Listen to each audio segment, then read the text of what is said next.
Word to the wise, we are an explicit podcast tackling content with adult themes as well as entering spoiler territory if you aren't caught up with us. This week, we're starting the last book in the Greenbone saga, Jade Legacy, and we're reading chapters 1 through 8, all by the magnificent Fonda Lee. Last book so far. No.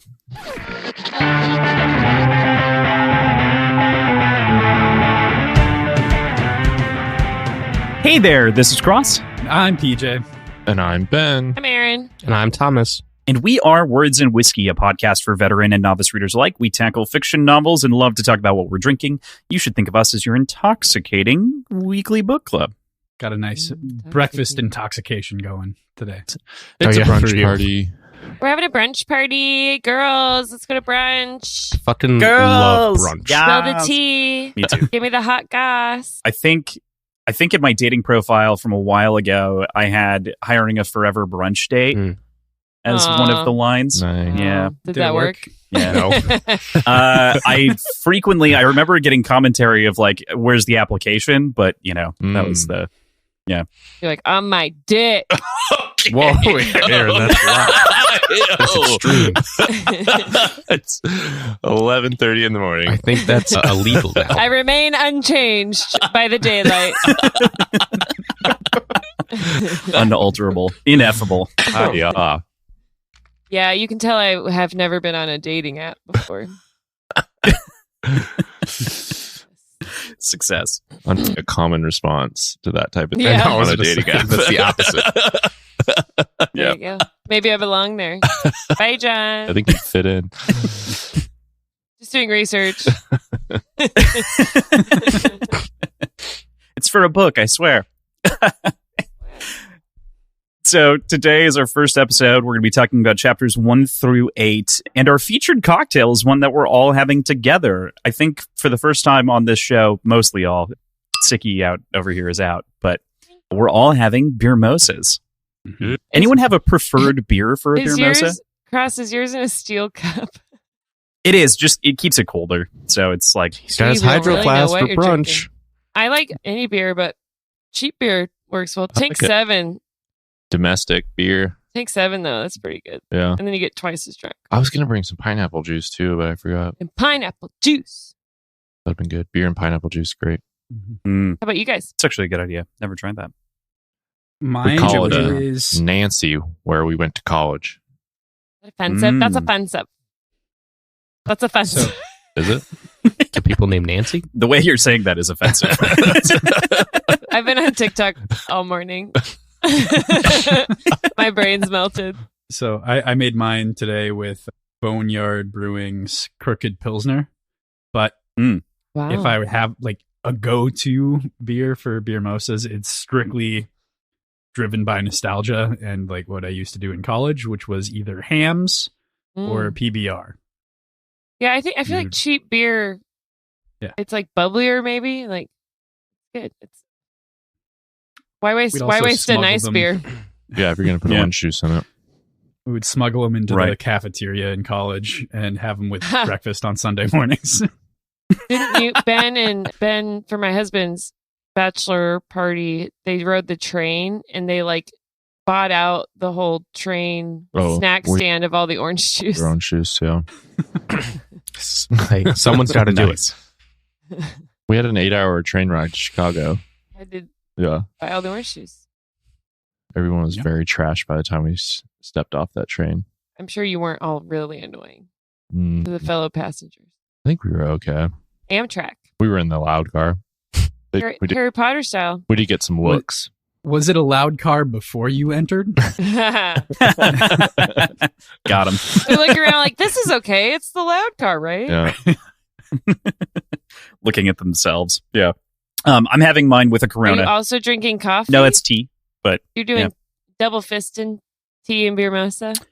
I have 4, as any brunch should. I have 4 beverages in front of me. That's how brunch works. Yeah. I have my Corona beer mosa, which I've never tried a Corona in a beer mosa. It's great. Really enjoy it, actually. I generally go with the domestic as well. So the Corona beer mosa, my green tea.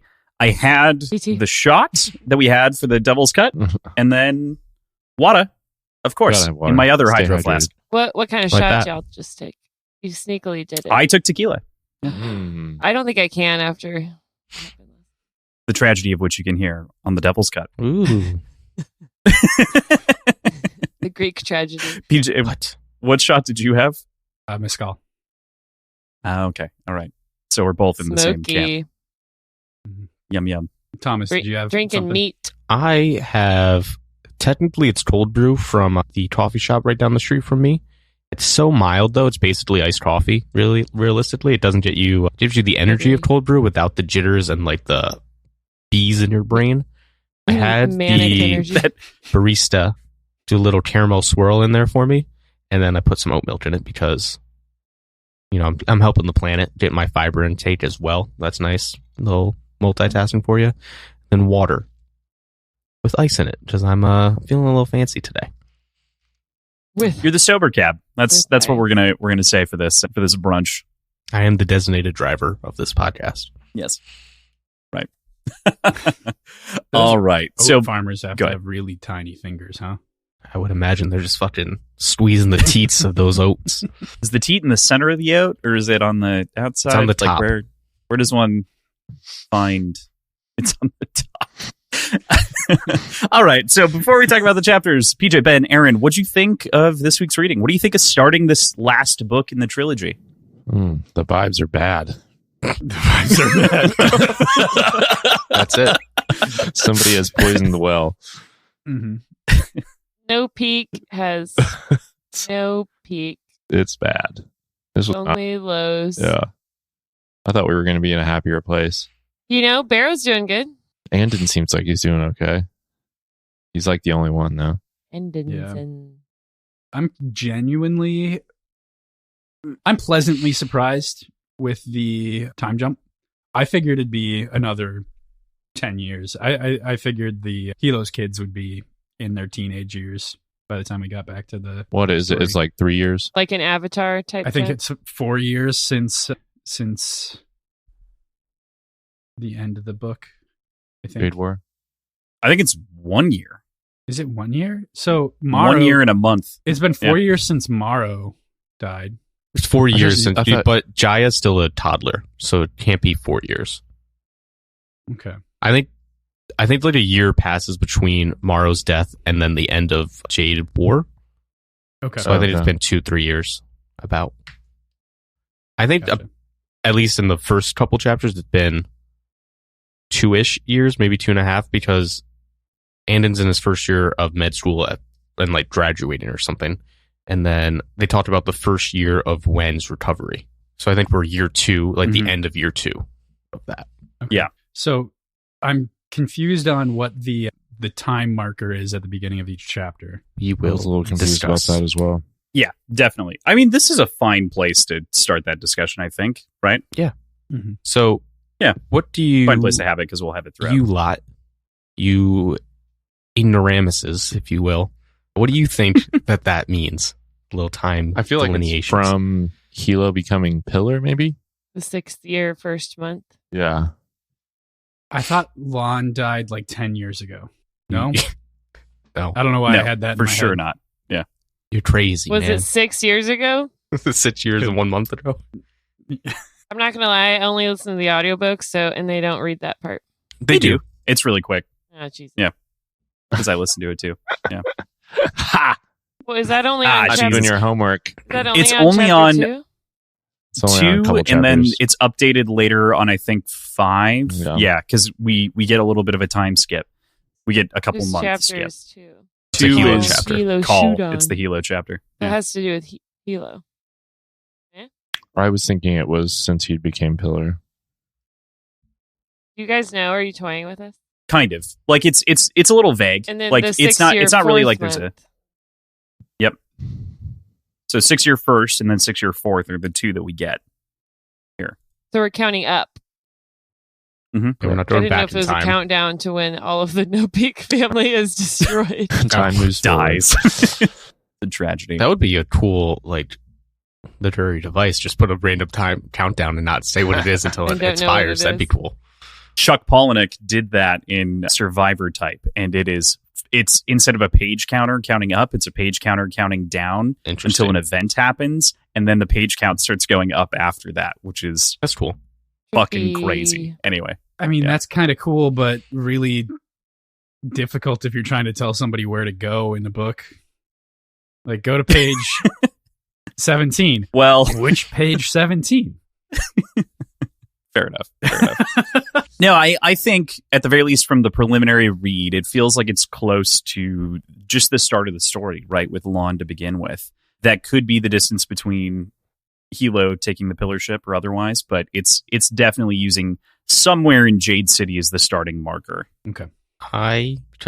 So I thought, what do I bring new to this podcast if I'm just another cross, nothing new.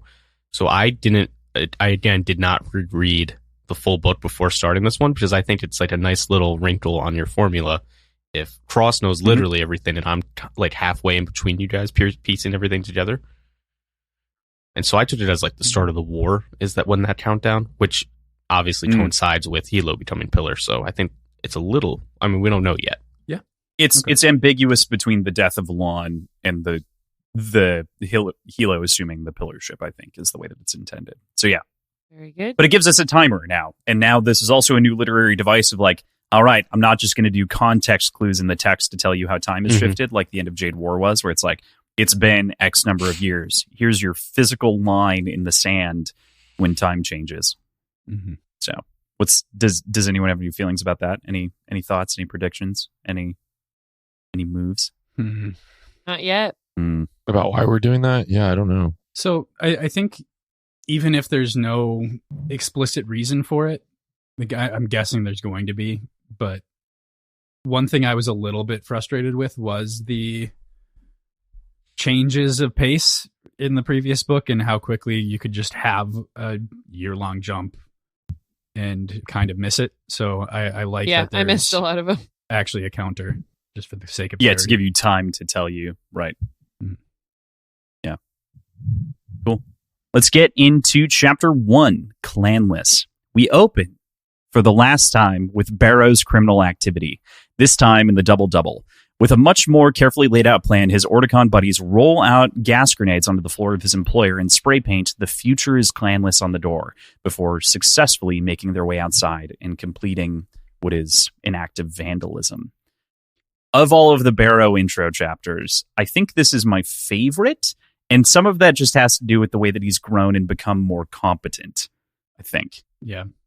Much like more competent. This and Jade City are both meticulously planned, like patient executions in their own like in his mind. But the first one was so sloppy in comparison. And like he's really become effective at what he's doing or what he's trying to do. So good to see our boy growing up a little bit. He's not our boy. Us proud. Let's back up. Yeah. To see it be successful and nobody getting caught. I was like, wow. He really has gotten better at this. Yeah. I'm liking Barrow more and more the better he gets at it. I'm not liking him. Competence is a huge thing. I like to be on the winning side, so wow. I think this side makes so much sense. Like now he's in a position where I could, in good faith, make a moral argument for supporting Barrow. I don't think I could have in the previous books, but now with this organization and like an actual reason behind what he's doing, that's not strictly selfish and like I want Jade. I can at least so far more like, in good faith get behind him. Moral rightness is when you tear gas civilians. PJ Heller. He didn't Sometimes kill you got anybody. it. Good. That's also an improvement for first chapters or Barrow chapters in general. Yeah, that's true. Yeah, I like the setting of like the casino with the elevators. Cinematic. Very cinematic. That's one of the things that I pull out of the big changes, even between book 2 and book 3 in general, is a lot of this is painted, I think, brilliantly. I love it. We've talked about this many a time, and I'm team no hype, but it's important to note that this is one of my favorite books of all time. This is a top fiver. So I'm very excited to talk about this one. And Specifically, I'm Jade quaking Legacy. every time. Okay. Yeah. Specifically this book. Yeah. Not the other two. No, I love the other two because I only pick one book in a series. It's Legacy that wins it. But interesting. Okay. Yeah. And there's this whole like concept of maybe the fact that he's inciting revolution, like PJ was mentioning, there's this new movement, this undercurrent that's maybe been there for a long time that's getting activated in society. Mm-hmm. Beyond that, and it's connected, but it's different. But with that elevator scene that Aaron was mentioning, the three lantern men talking about sort of their apprehension about No Peak and being approached by the Mountain Clan. I'm not sure if we're supposed to get the impression that these are the same people that meet with Hilo later, or if it's just a much more widespread, all the Lantern Men are being approached in the same way, and the sentiment's pretty universal, or at least more outreaching than the meeting that we have in the next chapter. But there's a lot of backroom conversations for sure. And I think that the one connecting piece is the bald man, of whom is in both chapters. Okay. We don't know about the rest of them, but that sentiment is spread, like you're saying. Mm-hmm. Yeah. I love that Barrow also is maintaining his job at this place. I mean, he's like, I need this job, but I'm going to vandalize it because, like, fuck the clans. But, like, I need to still get paid. I also like that part. That was funny. Great. Yeah. Much smarter from Barrow. Yeah. Mm-hmm. We all want to vandalize our jobs. But keep it, because we got to pay rent. Yeah. They pay me well. We want to burn down the building, but at the same time, we want to make sure we still have a paycheck.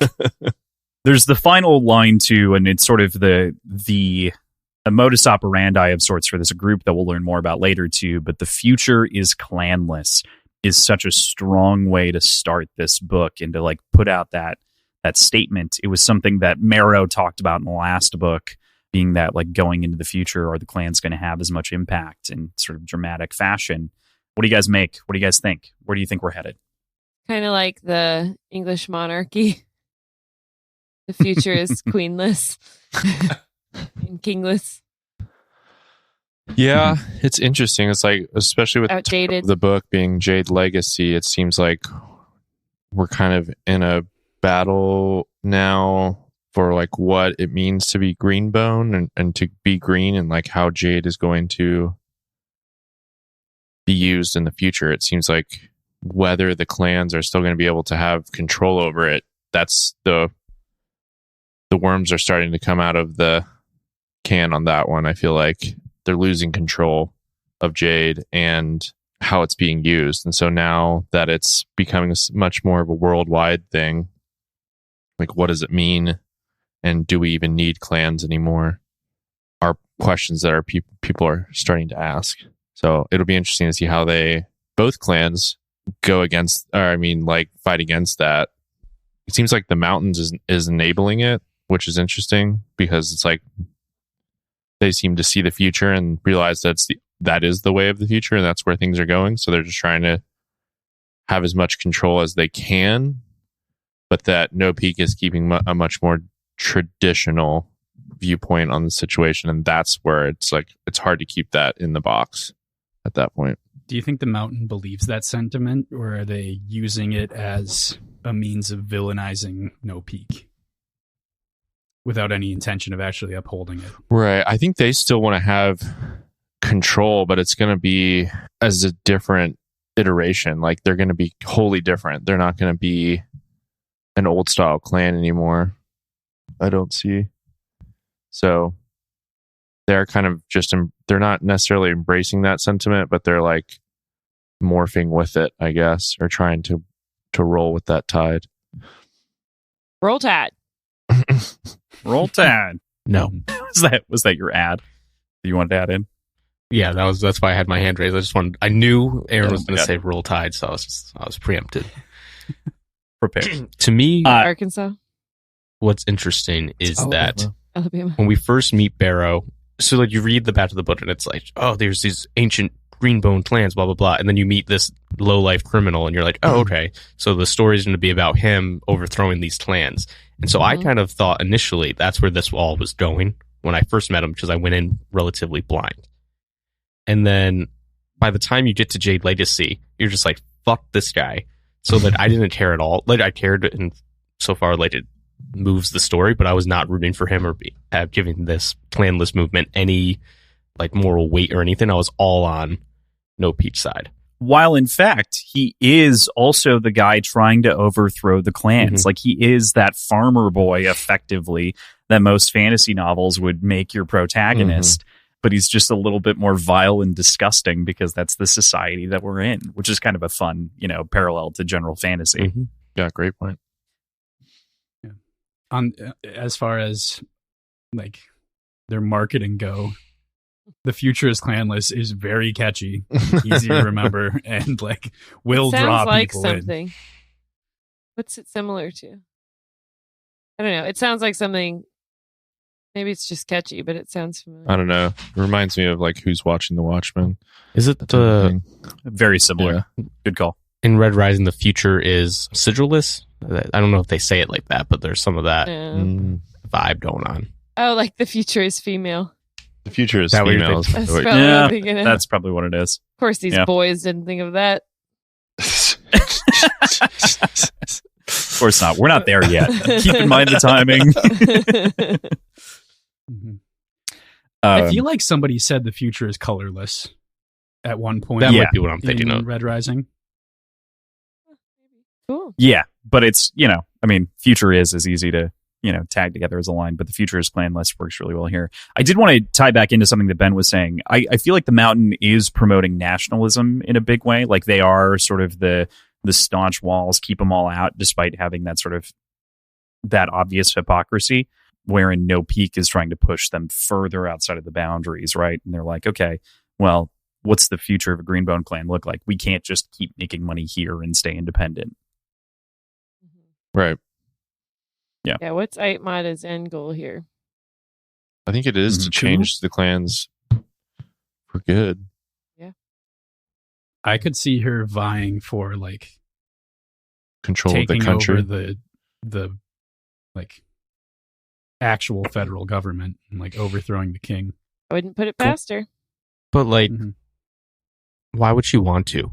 I feel like she can just as effectively do that in her mind as she laid out this grand vision, basically, where she would be doing that behind the scenes anyway to Shay, I think, in Jade City.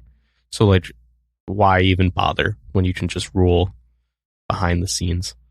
And everyone knows, like, when Hilo and Jade War meets with the Espenian ambassador, with Chancellor Sohn and the general next to him, Hilo's the power. So it's like, everyone knows what's up. Yeah, but if she like entirely changes the way that clans exist, she doesn't have to go through these like semantics. The theater. Yeah, and especially as things become more and more international, not having the roadblocks of a federal government would allow her to conduct business a lot more effectively. But like you said, maybe she'd be able to do it anyway. So I don't know. Depends on if the effort is worth the gain. I could definitely see the federal government side at all. It seems like maybe leaving the prince in place because he's already a figurehead. But yeah, I could see that for sure. She wants to blend gold and jade. Who doesn't? You're not supposed to. Yeah. It's poison, apparently. It's poisonous. As you guys have been carrying along the whole time. And now we've got an example of somebody in the book talking about bad jade. When was that? No, the cruise. Oh, that's just. It was like full of dirt. They got that dirt jade. Dirt jade. Dirt jade. Got to dirt. blend dirt. I don't think it was poisoned. Maybe. I still think it's poison. God damn it. One of these days. Eventually you'll have to drink and suffer. That brings us to Chapter 2, Betrayal, which we get the first little note that we touched on already in the opening. The 6th year, 1st month. Call Hilo dines with a group of rebellious lantern men and Shay. Ostensibly, the goal is to bring the lantern men to heel, but as ever, Hilo has other plans. And after listening to their grievances, provokes, and I need help with this one, Fuyin Khan into proving beyond a doubt his betrayal of the No Peak clan.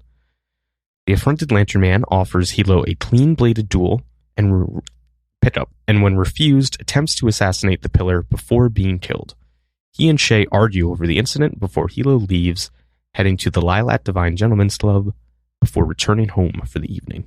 So, right off the bat, not my longest chapter of the week even, but long-ass chapter. A lot going on here, and it's kind of split into like 3 distinct parts. First, looking over these notes, I genuinely got surprised that these were all the same chapter. Yeah. In retrospect. I needed There's a lot that goes on. To lay out very detailed notes. I'm getting over COVID brain. Very fucking real. So, detailed notes from the boy. Thank you. Thank you. Did you thank yourself on behalf of me? Thanking you. Oh, okay. You're welcome. First, we did the scene at the Twice Lucky with the Lantern Men, who are essentially trying to collectively bargain for better tribute rates based on their offers from the mountain. And I thought that was so interesting. It was quite interesting. It was an interesting play. Like, I was glad that there was more that came of it. What came out of it was like that they had gotten to one specific person that he was trying to get other people to go along with it. Mm-hmm. I mean, I've seen this tactic used. Like this is undercutting a market and then presumably jacking prices back up after the competition is gone. Like just accepting that you're operating at a loss. Yeah, why do they think they can trust Aitmata? Oh, I feel like, yeah. Well, yeah, because they're dumb. You know, greedy businessmen that shouldn't do what they do. But it is interesting that you put it as collectively bargained, because in my head I was also like, oh, obviously the Lantern Men don't have like a union, but it feels like they should have a union given the way that they're kind of put down. Right. They're trying to form one, but then they get killed. And we do know Hilo pro union. You know, Jade City, someone asked him to put down a strike, and he's like, nah, there are Lantern Men too. Fucking Hilo, proud Teamster boy. Love to see it. And then, PJ, like you touched on, there's the carryover from last chapter of grumblings about No Pete's rate in the mountain undercutting them. And also, you know, you touched on undercutting the market, all that. Another real-life parallel here is that we hear the mountain, or the No Pete Lantern Men grumbling how their rates were raised for the war, but they haven't gone back down. And that's just something like, you know, all the COVID prices still up, everything, all the prices still up. Yeah, that hit. No end in sight. Why would prices ever go back down? Especially when no one will stop spending. Upwards and onwards. Yeah, I thought it was pretty bold, though, of these Lantern Men to even bring up that Aitmata had offered them anything. For sure. That's where I was like, damn. Like, why are you talking to her? Yeah. Traders. Yeah. But to give them credit, this is better than the option of just quietly dropping No Peak. Sure. I mean, turns out one of them did. But for the remaining, like, and this is... Hilo said he had a hunch, but we don't know for sure, like, what the background of that was, right? Just by the Lantern Man's reaction, his hunch was right, but who knows? She could have had some leverage on him or something. I don't know. Well, it seems to be just personal enmity. It just wasn't. He didn't like Hilo. Yeah. Didn't like the way the direction the plan was going, and his business was failing. So he's like, "Fuck you guys." And Hilo, but there's also like he's got all these fists and fingers reporting on the goings on within the territory. Like I'm sure they've seen Mountain Greenbones once in a while interacting with this guy, glimpses of it, and maybe no solid proof, but enough to have suspicion. I don't know. Yeah, like the kid on the street might have been like, here's a Greenbone I didn't know, who told blah blah blah, who told blah blah blah, who, all the way up to Tar. You know what happens when you play telephone? The information changes. Maybe you get a Talon knife in the throat. Yeah, that's what happens. Yeah, so Hilo ultimately acts on his hunches, roots out the traitor, which results in the offer of a clean blade, which Hilo refuses, which seems sort of like in the text, it's like a record stop, like, record street stop frame, all that nonsense. And to the characters in the story, it seems like they're like, wait, what? But it seems like time stops for a minute when he says no. Yeah, I was very surprised. Mm-hmm. Hilo's like very different in this book. He's very. If I could characterize it thus far, I'd say he is down bad. He is in very general. much down bad. His family lied to him. His wife's disabled now. I mean, get over it at some point, though. He needs therapy. It hasn't been that long. It's been like 2 years that we decided. Poor guy. Everyone lies to him. If you could go into fantasy stories and just introduce therapy, I think you would make it killing. Because they just need it. Yeah, with Hilo there, I was like surprised that he refused the clean blade, but I do think it was the right decision. Right. And he's like, you don't deserve a clean blade. Yeah. You're a traitor. Mm-hmm. I think that was the way to go about it. But I think this is entirely like hanging in the balance based on how the other Lantern Men proceed from here. Because this is either proof of growth and like solid decision making and level headedness, or it's a sign of weakness and cowardice. And however that gets spun is going to greatly affect the perception of Hilo by the other Lantern Men whenever this information gets out. I don't think it. Yeah. I'd hope they see it as growth and lack of hot-headedness, which is good in a pillar. Mm-hmm. And he still took him out. Yeah, he's still. So it's like, it's not like he's weak. Yeah. It would be, I mean, imagine because Hilo didn't want to fight a guy with 2 jade earrings being like, oh, he must be a bitch now. Just like, dude, what has he done? Like, remember 2 years ago when he was back on the streets just massacring everybody? But it does seem like that's the kind of thing, like it is a what have you done for me lately lead out here in K-Town. Yeah. I have Hilo and Shay, so they have a little fallout about how things shook out at this meeting. And then Hilo and Juen, we see him nicely like affirmed in his role, very comfortable, which makes sense given where we left him. And then Hilo and Tar, and they all have different sort of... So based on their interactions in this chapter, where do you think each of those relationships sits, and where do you think they're going? Just kind of a big question. I feel like Hilo and Shay are very much like opposed to each other right now. On the rocks. It's not working out. It's not going well. No, they need to get on the same page. Hilo and Juen, I think Juen is like super competent, and so, but not. It doesn't seem like the relationship is like super personal there, and so that's more of like a business relationship. And Hilo respects the work that he does. Juen is very good at what he does. And then Hilo and Tar just feel like they're circling the drain together. Yeah. I think all the torturing is making Tar a little crazy. It's not good for either of them. Yeah, that was well said. Ben. Yeah, it does. I think the most concerning part is how normal Tar seems, given the amount of torture that he's like until he runs distributing. Home. He runs home after this to tell the kids about how Hilo slit someone's throat. We have got to stop doing that. Like, what is going on there? Hilo's like, I need to have a talk with Uncle Tar. Like, You yeah, and Hilo's alike. So I we do did have a while ago. I'm just to touch on that now because I have that in my notes to bring about. So he obviously continues to tell these stories despite the fact that had Veru not been a Stone Eye, could be dead right now. Right. Like, and then then learned nothing. Hilo isn't thrilled about it, but not necessarily because of the violence of the stories or that previous lesson, that hard-learned lesson, but it seems to be because he just doesn't want Veru to get too jazzed up about Greenbone stories, which is, I thought was like pretty fascinating. These aren't the best parents in history. It's just like Fair? maybe leave the children out of the violent gang stories.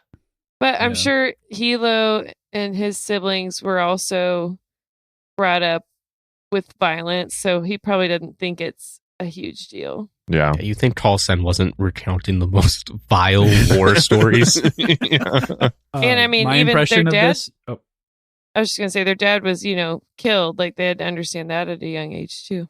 That too. Mm-hmm. Yeah, there is to an extent they do need to know that their parents live in this violent world where this could happen. So it has some sense to it, but I feel like Tar, he's not bringing the watered down kid friendly version. He's like bragging just straight about up it. like giving us a Scorsese version of what's going down. My impression of this is that Hilo seems most concerned about Rue specifically, and I'm curious if it's simply because of what happened to Wen as a Stone Eye getting involved in clan business and seeing how dangerous that is and not wanting his son to succumb to the same fate or have a worse time even. But he didn't seem that concerned about Jaya or Nico hearing these stories in comparison. Mm-hmm. Like I'm sure it was a little bit more broad, but what sticks out to me was him talking about Rue specifically. Right, exactly. I think that's, he obviously had those reservations with Wen, and as Wen said again and again, for Hilo, there's a clear divide between what a person can and can't do based on their ability to wield Jade or want to wear Jade. And so to have, in his eyes, been so betrayed and proven right in that regard, and then have his son brought up on these stories, I see where he's coming from, maybe. Sure. To an extent. But These anyway. kids are going to be fucked up no matter what happens. Doubt. I'm sure they'll be perfectly well adjusted. Especially Nico, like when he's bound to find out what actually happened to his mother. Circling back to the Lilac Divine Gentlemen's Club, which I did skip just because we were kind of on that vein anyway. In my notes, I got, it's tough. It's just a tough scene. Super tough, honestly. It's a sad bone. It's very bad. Especially, so I know we've given Hilo a lot of flack, is Wen a vessel, all that stuff earlier in our coverage of this story. But I remember when I first read this, talking about how heartbreaking this scene is with my mom, ironically enough, because it's like him and Wen had this great love. Talking and to it your was mom like about a whorehouse? so tender. The story, like their set scenes, which were like, some of them were quite nice, at Right. least depending on who was narrating. And then just to see him, like, his misuse of the place and the sets worker that he visits. And it's just like, this just paints how broken down he really is, I felt like. Not a good look. No. Yeah, this lays it all out for me. Just like how shut out Wen is, and we get to see that later too, which is just so sad. And then, yeah, just how he's treating the people here, how he's just like looking at it. He's so detached from his viewpoint. It's not a good look for him. Mm-hmm. Yeah, and it raises the question of just the way he talks to her is pretty disgusting too. Mm-hmm. Yeah, and it raises the question, like, why even bother going here? Because as he calls out, there are other establishments that would be better suited to how he's using the Lilac Divine, which is like a high-end escort business. Just needs to get his rocks off. Yeah, I think the disrespect is part of it for him. I don't know. He doesn't give a shit at this point. I think it's more that it's maybe safe, and there's that other side too of like, I don't know. It feels, as much as he's trying to distance himself from it, there's the other side of his attachment of like, he can see why Lon went here to begin with, and like sort of the same trajectory that Lon went down. And I think he's tracing that outline to some degree. And I think he doesn't know how to escape it. It's also the safety part of it was what I assumed the reason was, like, he's protected. It's a well, like, in good standing Lantern Man establishment. I don't know. Yeah, like the valet is not just going to ditch his car somewhere, like they'll watch it, all that good stuff. Like they can trust the quality of the staff and all that good stuff. Okay. I wasn't sure if there was discretion for sure. If there were more intangible reasons beyond the common sense that's maybe occurred to anybody. And they I don't think have to. Hilo's depressed, and he's kind of like pouring salt in the wound by going to the place where Lon spent his last moments. His use of the term "used," like, no gross. one that Lon used was pretty... stabbing. Yeah. It's just, he is not in a good place right now at all, in any way. Then he returns home. And Nico's out there reading a comic book. They call him a precocious reader, which I like that. I wanted to shout that out. Mm-hmm.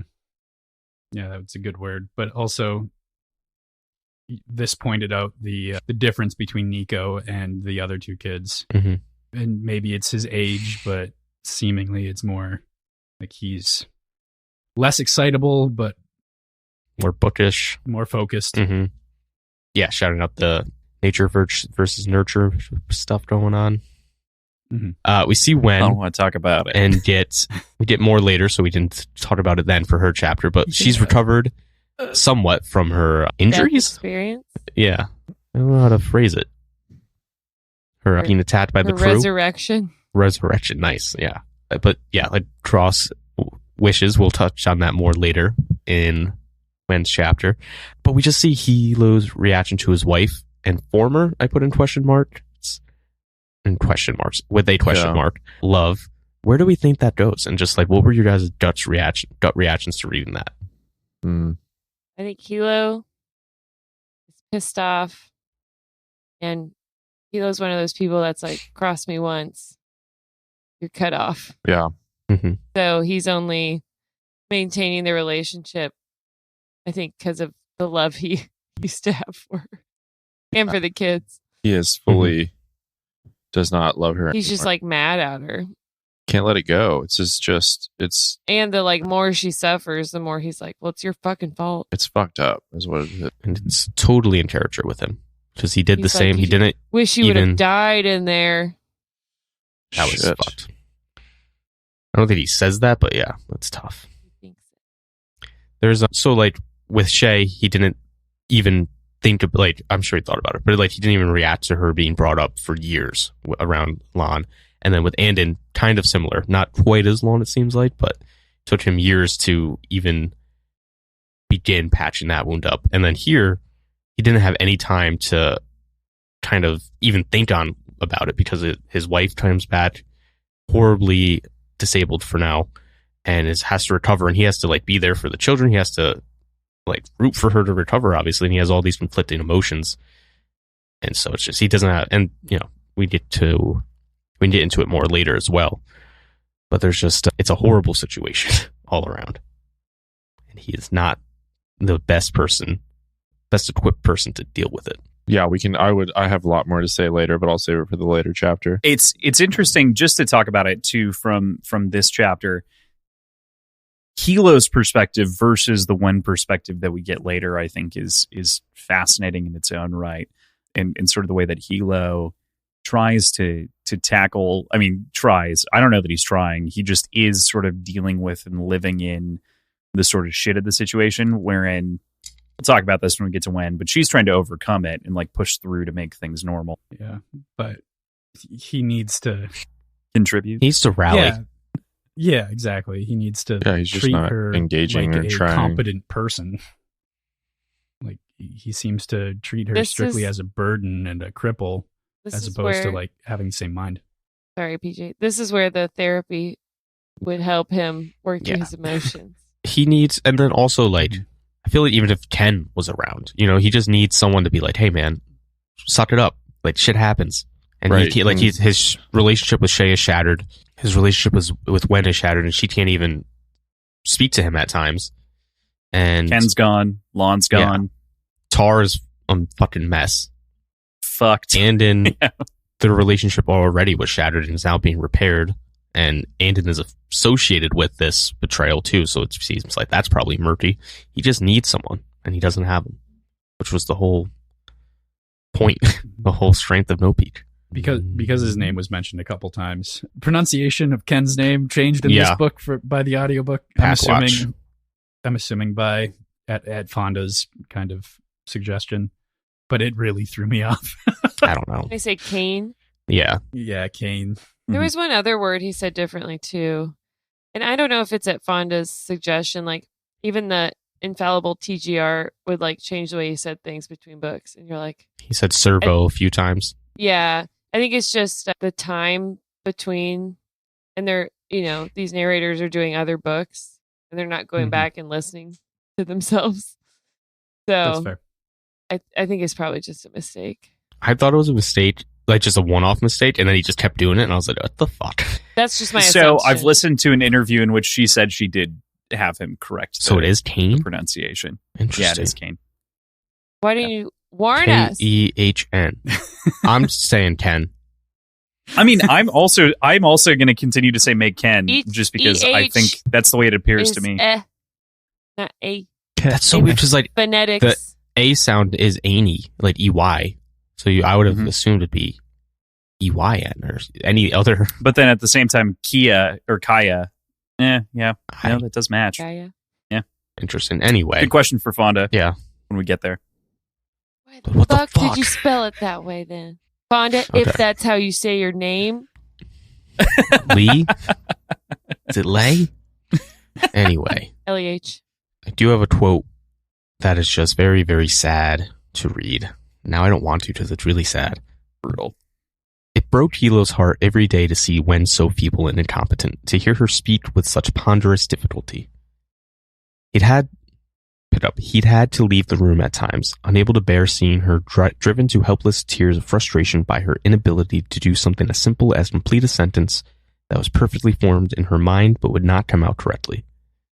At least she was much improved from a year ago, when she couldn't move one side of her body at all and could barely speak coherently. Back then, when he wasn't even certain if her mind and personality had survived intact, he was ashamed to say there had been a few awful periods of despair when he'd wondered if it would have been less cruel to both of them if Anden had not succeeded in reviving her from death. Tough. Poor Hilo. He had to leave the room when she was struggling harder than she ever has been in her life. Yeah. Like, what not the a ton fuck, of, dude? Not a lot of empathy here. I think it's just because he hasn't forgiven her. He's just so mad. Yeah, he can't get past his anger. Yeah, I'm going to wait. With that, we return to Chapter 3, Unreadable Clouds. We return to the body of Fu Yin still laying in the Twice Lucky, and we see how Shay's day unfolds after the events there. We see Hami return from Espenia, now hesitant to wear Jade again, and picking up the title Rainmaker. Wound formally and finally steps down from his position as the Shadow and is stepping into a new role as well. So, this chapter, we hop in. We are basically seeing the Weatherman side of the clan after going through the pillars previously and the way that his life is going. We instead see Shay's life. What do you make of the dissolution of Fu Yin's family assets given his sort of dishonorable death? I thought that was really interesting. Yeah. It So- kind of shows, like, don't betray us or else your whole family gets fucked. Mm-hmm. How exactly did it go down? Did the clan absorb the entire... Basically, like bought They, everything. like, up and then distributed it to the Lantern Men. other lantern. Right. Okay. Yeah, dissolved it into assets and distributed the assets, Mhm. basically, because it was a dishonorable It was a good plan. death. Yeah. And so the family's just fucked because Because of Fuyin. Not Yeah. so Fuyin now. Funyun. Way to go. So there's a lot here that happens. I appreciate sort of the read that Shay has in the moment where it's like, well, I wish that, he would have told me anything, but at the same time, chapter Unreadable Clouds, a lot of this has just been unpredictable, and she feels like she's been on the back foot for a lot of things that have been happening in her life. And it makes sense because she ultimately kind of put herself there in her own right as she reads it by keeping all of these secrets behind Hilo's back, and that's why she's being treated the way that she is. Yeah, I'm waiting for a chapter where Shay gets her groove back. The Weatherman's office. Where is, anyone gets their groove back? I was going to say, the whole team needs to get their groove back at this point. But yeah, the Weatherman's office seems like they're fucking up. Yeah. But at the same time, like, they've always had clandestine methods. They've always had their way of doing things that was separate from the knowledge of the pillar, and now they're being sort of punished for it because it directly affected I agree. Yeah. Hilo's Because family. it's the wrong Yeah. sort of way to go about Sorry, it, right? can I Like, go I back think that's to the the word difference. clandestine? If you want. Okay, sorry, Yes, you may. continue. No, PJ, you're definitely correct. It's just the severity of the actions, right? It's who was used and why is the problem. Yes, but I don't think that should have been as off limits as Hilo is making it, especially considering Wen's like driving need to do it herself. Like, but she also lied. Like I'm trying to like make it very clear that like I think I agree with you from the perspective of like what the weatherman is supposed to accomplish.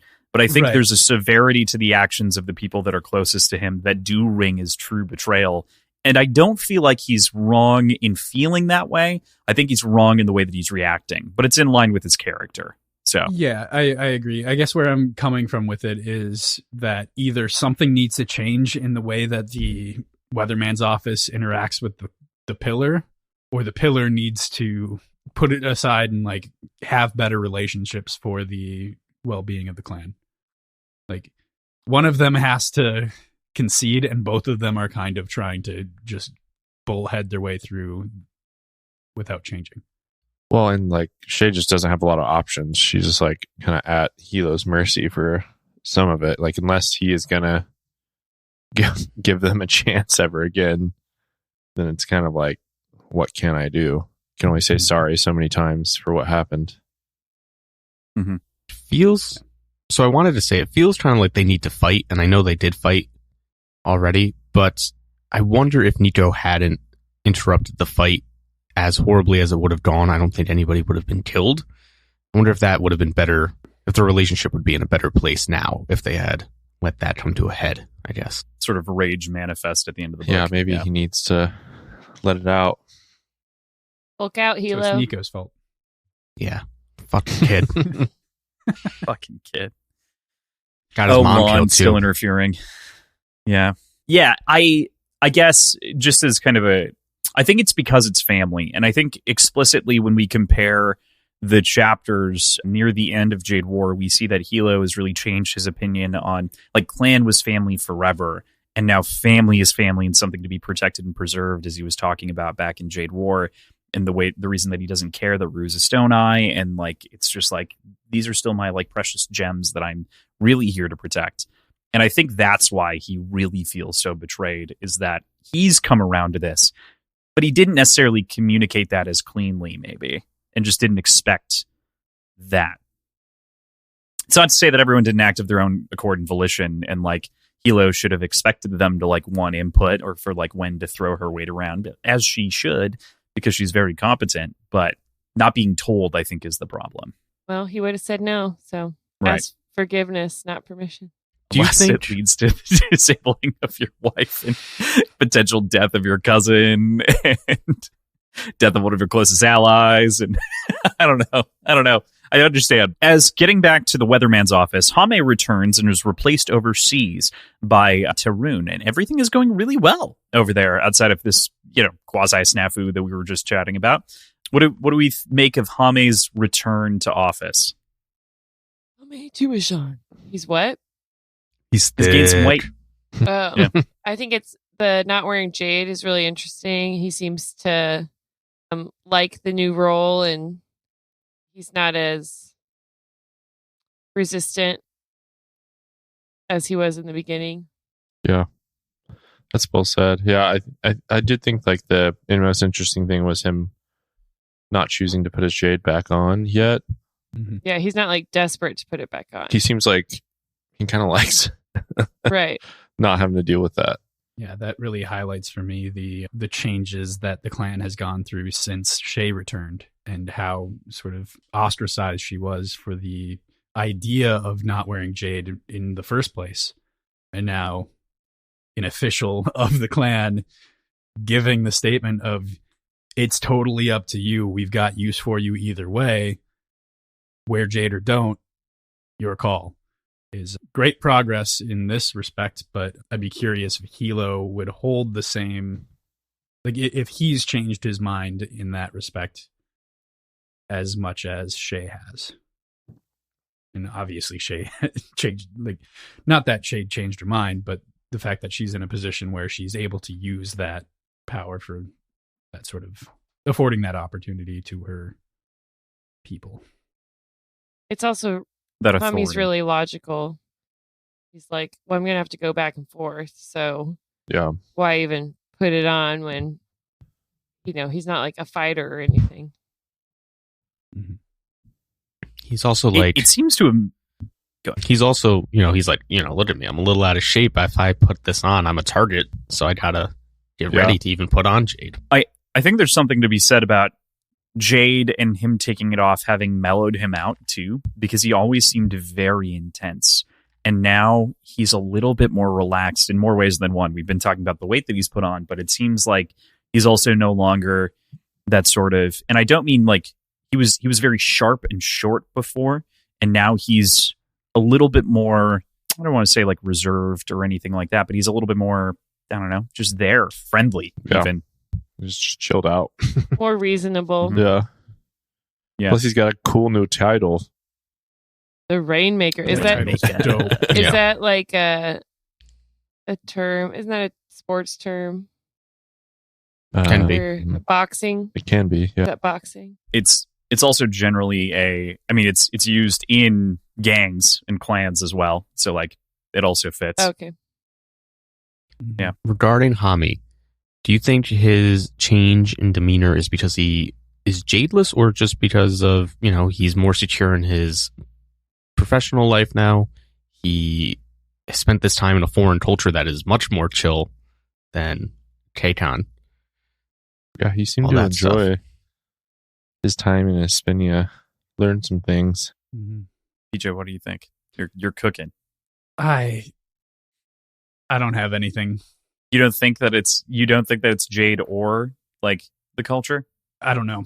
I think the whole clan, like just their interpersonal relationships, their interpersonal relations are so stressful and so strained, and adding the Jade on top of that entrenches that even more.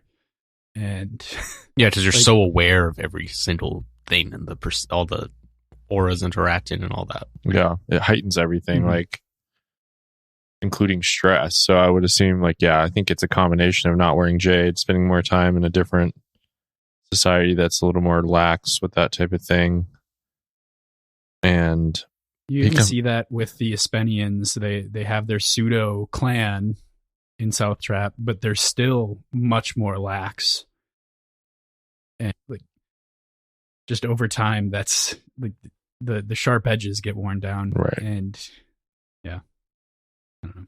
Yeah, everything in K-Con is on a tightrope, and something can go wrong, and then it's you're fighting for your life. Getting your throat slashed. Yeah.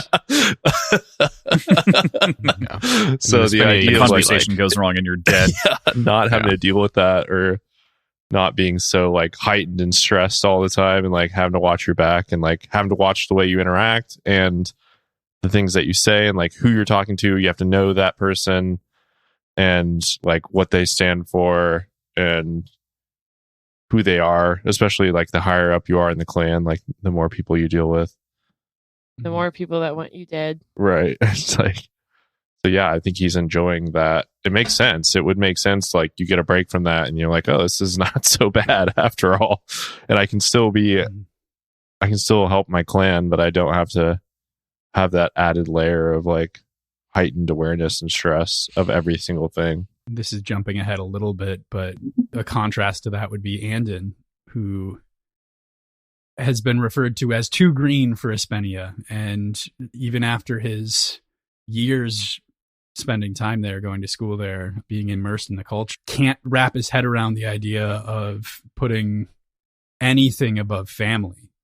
Yeah, that's a good comparison. So he has not been able to chill. Welcome to change. Yeah. And chill. Yeah. Cool. All right. I love the little note that Hami drops to here where he says something along the lines of Espenia uses laws like the Kekanese use the Jade disciplines. And I just thought that was so fascinating as to how the different cultures sort of manipulate things and play with things. And I don't know, I just enjoyed. Thoughts? It was a very smart way of looking at things from Hami. And that stuck out to me as well. Mm-hmm. Yeah, you could tell from that he had gained a lot of perspective on both Espenia and... Seems like Espenia's not all that bad. Everyone doesn't want to go, and they're kind of liked it. Kind of didn't mind. Yeah. I know this is kind of diverging a little bit, but in general, with the new title of Rainmaker, and it feels to me that the weatherman's office is starting to break into the sort of structure that the Horn has always had, because they're becoming bigger and they need more people and more of a structure to deal with all these foreign governments, as opposed to the handful of people in the office that are needed to operate within KCON. So it's cool to see Shay becoming a little bit more powerful, I'd say. She's running a much bigger operation than what she inherited. Yeah, she's effectively created a system of fists. Yeah. A bigger and more important operation too, just for like the situation that they're in right now. Like the weatherman's office is just like, they got to get their shit together. That's this kind of Cold War that they're fighting with. The mountain is much more on the weatherman's office than it is on the Horn side of things. So they're always important, obviously, but like I feel like there's a heightened sense there of importance because the war is now being kind of fought through the weatherman's office instead of on the streets through the Horns. Well, and the Horn can't do anything overseas, right? Which is, kind of gets into the idea of what goes on next chapter, but like comparatively, the weatherman has to be overseas. Mm-hmm. Yeah, I don't think it's becoming like the military side of the clan at all, though. I think because they already had Luttbringers. Well, I meant just in terms of organization, like you guys were saying. Because they had the Luttbringers, which are akin to fingers and fists, and now they have a bunch more titles because they're becoming more fluid and more modern. So it's like everyone's becoming specific roles with specific mission focus. So there's like less of that mission creep, and the people within the organization can react to certain things, and the whole body isn't bogged down by the single ladder of hierarchy. If that makes sense. Yeah. Mm-hmm. I do understand that. I guess my comparison was more like I'm thinking about fists as like sort of independent things, and you're right. Mission creep is definitely a component here. But I think that this also shows, given the like more formal titles, that it's also outgrowing the organization of the Horn to begin with, because they need to manage the mission creep. Right, exactly. It's a great way of putting it. Yeah. But I would still put them akin to fists more closely, because there isn't a sub Horn, outside of First Fist. There's not. So Fistman. Nope. No fisticuffs. Pillarman and Fistman. Pillarman though is separate, but yeah, I know. Yeah.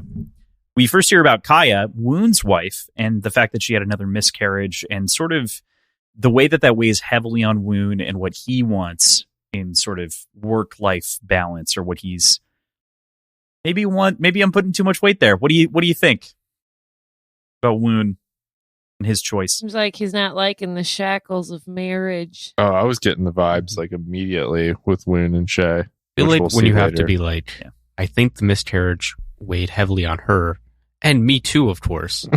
It's a tough omen for the marriage, would be my read. Maybe I'm kinda crazy.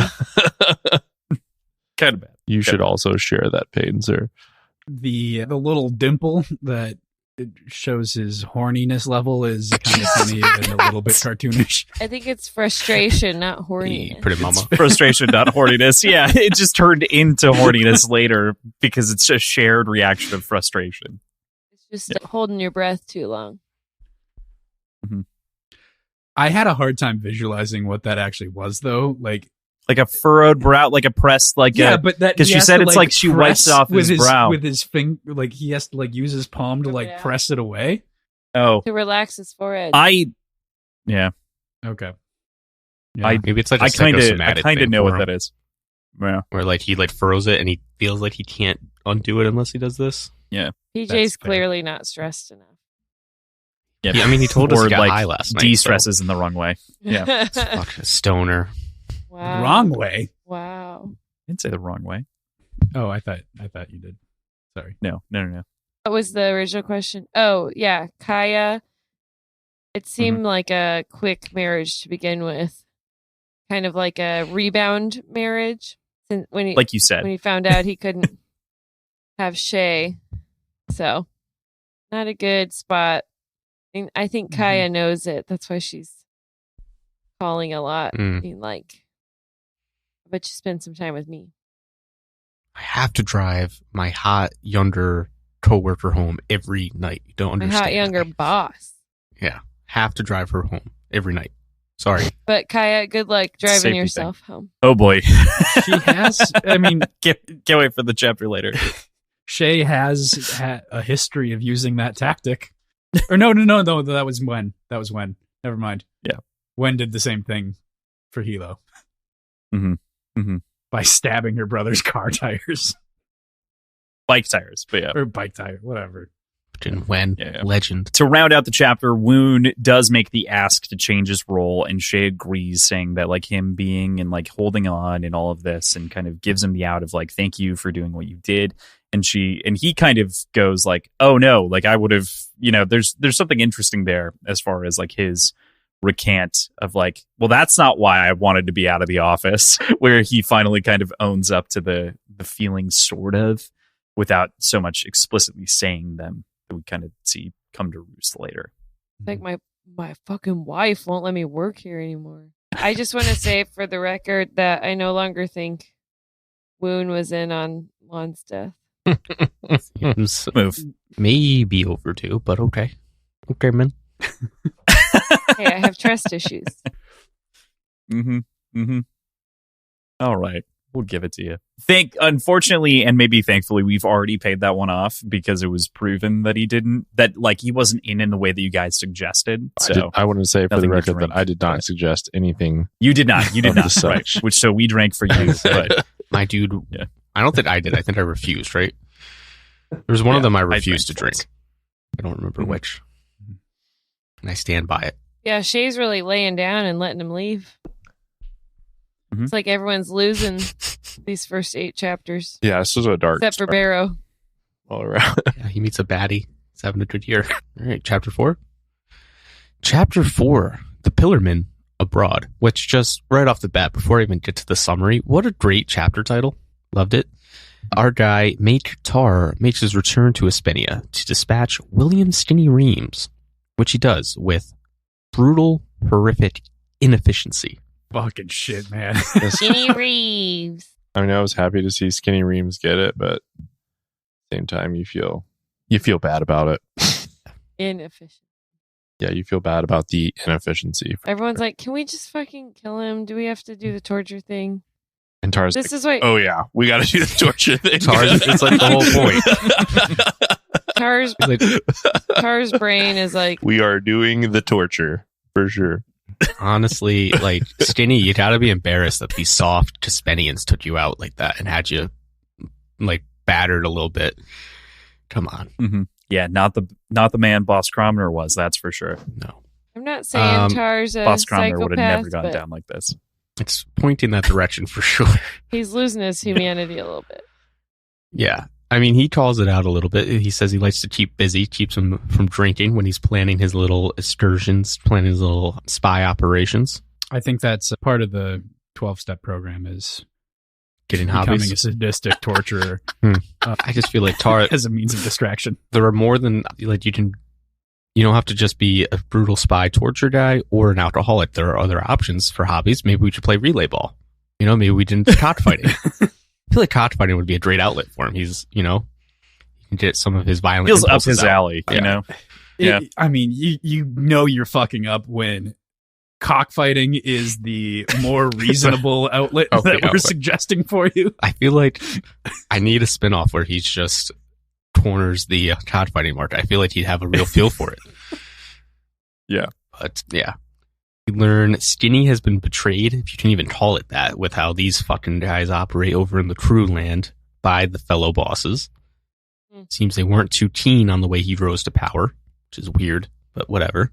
Yeah, the bosses don't get along well. No. Which, neither do the plans. Made sense.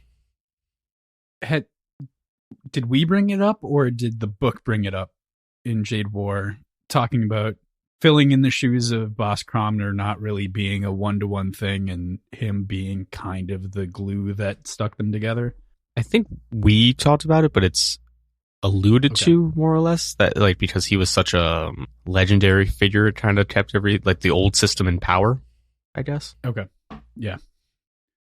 Here's further proof to me that's the case. I guess who'd have thought the bull would be a better frontman than a guy named Skinny. Skinny Reeves. But yeah, we've made a lot of noise about this already, but just to check it off the list, Tar carries out the execution very slowly against the wishes of Doubt Losen, which we learn later, obviously, in much more detail. So I guess I'll save it for that. Mm-hmm. And we learn that Tar harbors this resentment, which made sense, quite frankly, but he harbors this just like burning resentment against those who would strike against Greenbones while not being green themselves. Yeah, Tar might be a little bit of a racist, elitist, greenist. Greenest. I think greenest Yeah, works. he's a greenest. He's anti-normies. Mm-hmm. That's true. And yeah, I don't know if we want Tar around the children anymore. I mean, how many people can you torture? Keeps it separate. Like, when is he going to like break and not recognize? When is he going to tell the kids about this story? Probably everything. Tuesday. On Tuesday. Yeah. Second day. Sorry. Must be supervised with children. He might have them on whatever version. He's got them on like speakerphone. He's like, listen up, guys. I'll narrate it live. Brings Rue on his shoulders. Get ready. Hey, buddy. Pulls somebody's teeth out with the pliers. You ready to torture today? Yeah. Get ready with me while I get ready to torture the enemies of the No Peak clan. It's torture time. Did Tar like abuse animals as a young boy? I mean, well, they all killed rats. But he enjoyed it. He stretched it out, I bet. He's a little, he's got some stuff going on. But Skinny Reeves, good riddance. I was happy to see Skinny. You won't be missed. And his racist ass get killed, but I feel like not this way. Just burying him in not that way. Like, would burying him alive in concrete not just be enough? I feel like that's pretty good as far as torture goes. Or and then you just like sink him slowly. Yeah, and he's like, "Nah, I got to do something even crazier." Yeah, I like that. Film the way that he damaged Wen. Yeah, I like that we don't really hear much about what actually happened. It was bad. That's all. I don't think we want to know. Right, but it also like even makes, I don't know, just as a writing thing, it makes our imaginations go wild. So it makes Tar seem even more unhinged. Yep. Yeah, I feel like poetically using the same bag or same type of bag that they used on Roan and Wen probably would have been sufficiently horrifying. Mm-hmm. But there's also like, this is just for Tar too, because it's not like he's the body, like the evidence is going to be displayed or anything. They're hiding it. It seems like whatever happens to the corpse of Skinny, it's going to be put into a cement block and dropped to the bottom of the sea or the river or whatever. And it's just like, so this is just for him. Yeah. Which is another little layer of it. It was for Skinny. It's his release valve. Yeah. Yeah. Like, I think the final line is, so when the man in the chair began to scream, Tar felt as if you were hearing his own cries, drawing out his own feelings. And that's like, weird. Bro, we got to get you into therapy. His way I don't of know. mourning. Like, it's too late. Years ago. Needs hypnotherapy. You might need to. He needs psilocybin. He needs psychoactive drugs at this point. Get him some ayahuasca in a month. I don't know. That might make him kill everybody. He needs Cairo. He needs to be frozen. We're not ready. Like, we don't have the therapy now to deal with this. We got to put him in ice. Wait 100 years. Does Give him this the Disney treatment? Does this show any symptoms of like Jade overexposure? The itches in a more aggressive way than what Lon experienced, but restlessness and murderous rage, warring. Yeah, I think that is an interesting thing where there's the question of, is it the chaotic, violent nature of their reality that's driving a lot of this, or is it the substance that alters the way that their brain perceives reality, that they wear 24/7 for years while in this violent world? Like, what is causing this fraying? The second book makes it very clear that Jade's an amplifier, and so there's a good argument that this is amplifying all of those feelings. But it's more than that.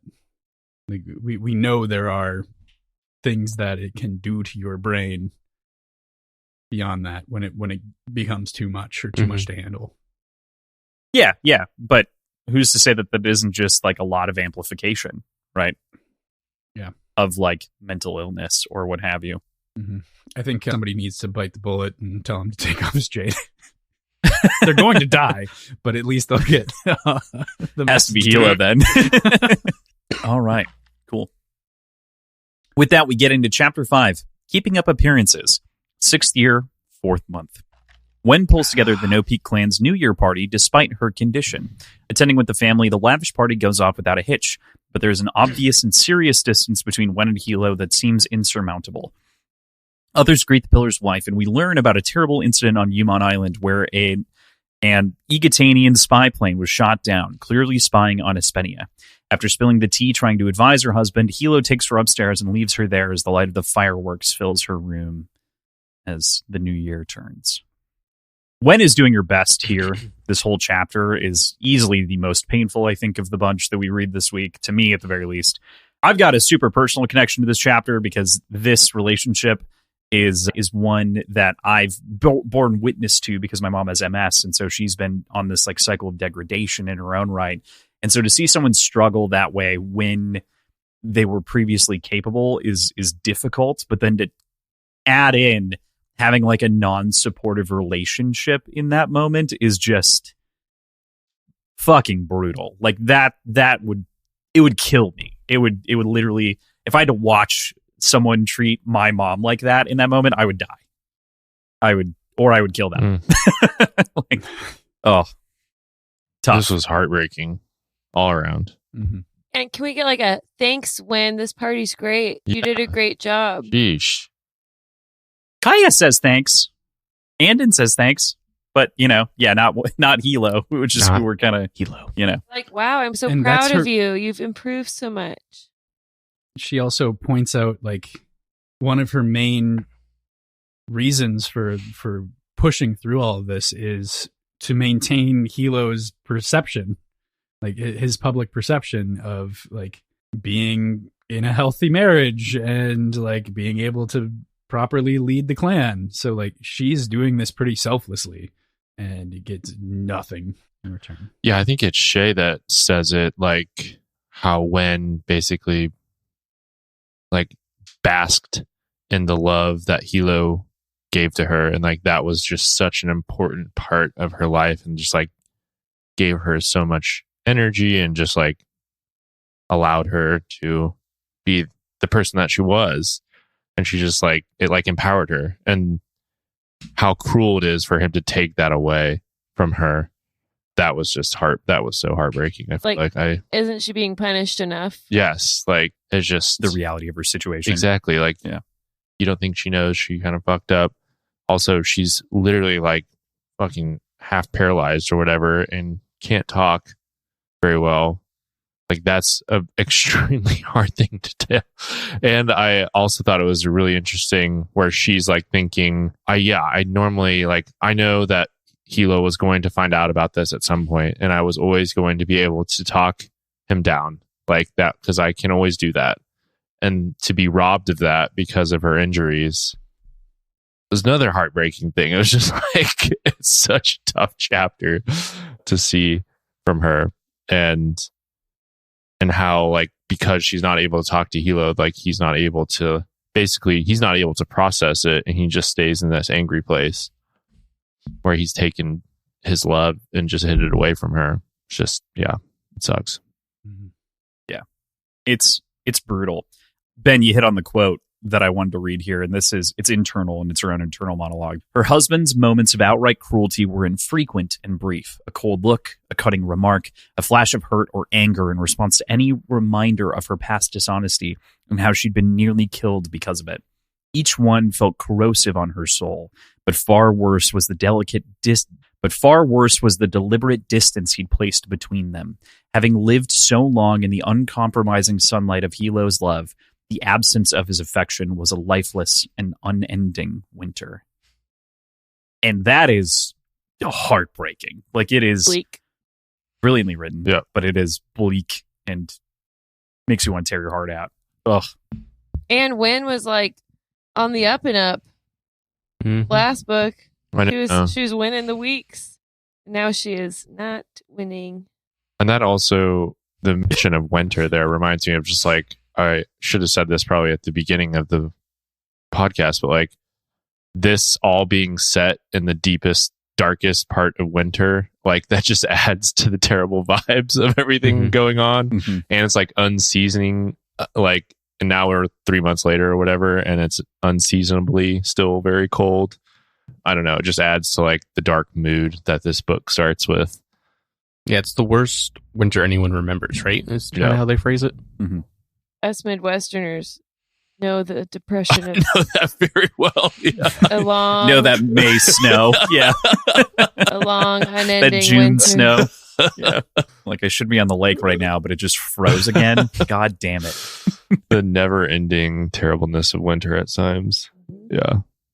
You know what's extra frustrating about this Wen Hilo situation is that she wasn't even wrong. Like she nailed the assassination.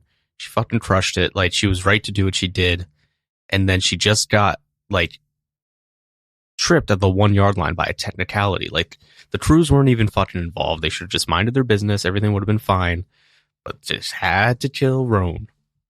Right. It's just like so she wasn't. It's like it's just annoying to me because she was right, but she wasn't. It's tough.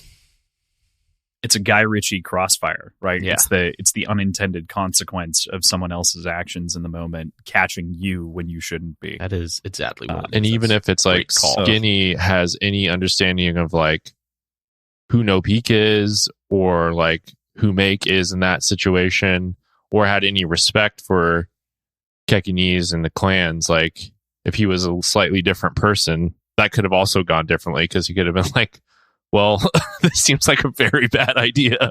Yeah, like if it was Blaze, he would have been like, okay, we'll let these two clowns go, but not kill Roan. Yeah, there's so many other ways that it could have gone, of course, and it's sad to see Wen in this state, especially given that like A, she's greatly weakened, B, she remembers it as the wedding anniversary, and like even brings that up to Hilo, and he's like, sure, and it's like, I hated that. Just I hated that. this is where the audiobook narrator destroys it, is in sort of the cold indifference that Hilo has throughout this whole thing of being like, yeah, all right. I yelled at Hilo out loud in that moment. Where's like Tar? Why?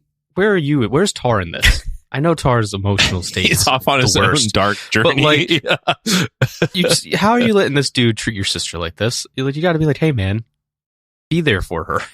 Or Tar be there for her at least. Like, come on. Right. Try. But Ken was the emotionally intelligent one, and to that I was point, say, it doesn't seem right. Lena's there. Yeah. Like that was and that was the a nice, family's beautiful still moment. around, which is cool. Yeah. Like, yeah, it doesn't seem like emotions and like talking about them is Tar's thing. His way of like making it up to her is obviously by Killed him. torturing and murdering the guy that here's his did head. it. Yeah. That's true. Tar in his own way is being there for her. And Rude like kicks it like a relay ball. It's like you're getting Gross. Tar and Ken were never big on standing up to Hilo necessarily. Anyway, true. God, it's a brutal chapter. We do get to meet Kaya. Is that how we said it? As well. What do we think of our first meeting with Woon's wife? What do we think of her and her approaching Wen? She seems nice. Yeah, she seems like a nice lady, but it doesn't seem like she knows what's going on. I think she suspects. She definitely doesn't deserve what's going on. Yeah. does Wen say something about kids to her? I think so. There's something. I think you're right. So Wen just says something that Double check. it seems like in the previous book she wouldn't have. Like she was so good at not making these false social steps, and here she makes like just a tiny one that now she has no way of knowing, but it just seems like another symptom of what's going on with her sign. Mm-hmm. Oh, it's interesting. Okay, so here's what it is. You're right. It is like an interesting misstep and step. It's probably because she just doesn't know in the immediate moment. But Kaya says, "You have beautiful children. You must be very proud about the future of the clan." And Wen replies, after contemplating some of these things, "The future of the clan is bigger than that," in kind of a strained way. And so that's both like a misstep and a step in the right direction. I think it's both affirming and could be taken the other way. Of like, she doesn't comment on like knowing that she had a miscarriage or anything like that, but it could be taken multiple ways. I don't know if I see that as commentary on the miscarriages at all. I see that more of commentary on the current members of the clan and keeping it alive. Yeah, I think that that's what she's making, but it's from Kaya's perspective that it could be taken the other way, right? Because she's like, oh, the future is kids, right? And that's her perspective on the clan and the clan's continued existence. And Wen's trying to be like, no, kids aren't the only future, which is previously like where her role was occupied. So you can tell that her head is still kind of in the clouds in that way. Not in the clouds, but like still off, trying to make, better existence. Okay. I found what I was talking about, which is right before that. So Kaya comes up and she says, I pray the gods favor you with good health this year. And Wen says, thank you, Kaya. I hope the same for you. And then Kaya, the woman's smile faltered, is what it says. So I think that's where I was thinking, like, obviously, if Wen was plugged in with her sources, she'd know about these issues that Kaya was going on and probably would have said it more delicately, maybe. Just because it seems like a nice sentiment to someone going through some health issues like Kaya is. Yeah. I can't think of how to say that more delicately. Like, no. Even knowing it, you'd wish them well, I would think. But then the kid thing after that feels like doubling down, kind of. Yeah, like, So, hey, like, it's okay. If you're in the know, which Wen is not. Yeah. So we see the kids running around. Kaya, rescues her husband, in quotes. But we get to see the kids running around, which is nice. It's a good turn of events. It's maybe the only happy thing that we get this week. What do you think of the kids in their states and their age as they're growing up? Did anybody notice anything in the dramatis personae? I didn't read it. There was some Jaya's classmates situation going on there, which I thought was interesting. Yes. Like that indicated like a large time jump at some point in the future. This is the first time that I decided to read the dramatis personae since Red Rising, and I felt like I fucked up by doing that. Because of exactly that reason. Yeah. Guess we'll find out. Maybe they mean her kindergarten classmates. Yeah. Think of that. Yeah, the kids are fine. Glad they're happy now. Nico's gonna become a bad guy. Nico seems like he's on a dark path for sure. Rue seems like a fun kid. And then Jaya, yeah, she's obviously a toddler, so we don't know. We don't count. She poops in her pants. Totally. Yeah. Cool. What did Nico do? He just seems like he's thinking creepy, about stuff. staring kid. Yeah, very deeply. Yeah. At a young age, and has like experience. People are like, "Is he okay?" Eddie. And then he like actually has been paying attention. You're like, "Whoa, you heard that?" He might have some subconscious trauma about being torn away from his mother. Yeah. It's also all the stories Tar keeps telling. Yeah, Tar keeps telling him a lot of. And there's no way he's just like finds out about what Hilo did and is okay with it. Do you think he's going to find out? I don't know if he would. Wonder if. The fucking Aitmata will tell him. I mean, I wouldn't put it past her. I mean, listen, Tar likes talking about murders. Legitimately. Know who he murdered. Yeah, true. Oh, fuck. Was Tar the one that went there? Or was it? Yeah. For the stepdad, yeah. And he knows about the mom. Hilo killed 80. Yeah. He stayed. He was in the car, yeah. Yeah, I couldn't remember if it was him or Ken. That may be something that slips at some point. Too many glasses of Hoji. And then Nico's listening when he's not supposed to be. Tar is definitely a liability, too. Yeah, they are setting up a lot of Nico listening while he's not supposed to be. So I like where you're going with that. Yeah. Yep. When is like any good little kid listening when you're not supposed to be? What does that mean? How is he supposed to know when he's not supposed to listen? This is outrageous. Maybe Hilo's office shouldn't be at his house. Maybe close the door of the office. Yeah. There's a thought. Maybe I'm not sure the dinner table. Build a second building. Yeah. Yeah. That was all off the rails. Fair enough. And even keeping appearances, this still shows how tenuous this all is, right? Like this is meant to be a show of opulence and sort of like of grandioseness, and we see that behind the scenes, this is the worst the clan has ever been, period, so far as we've seen them. Even back in the Lawn days were, I think, more stable than right now.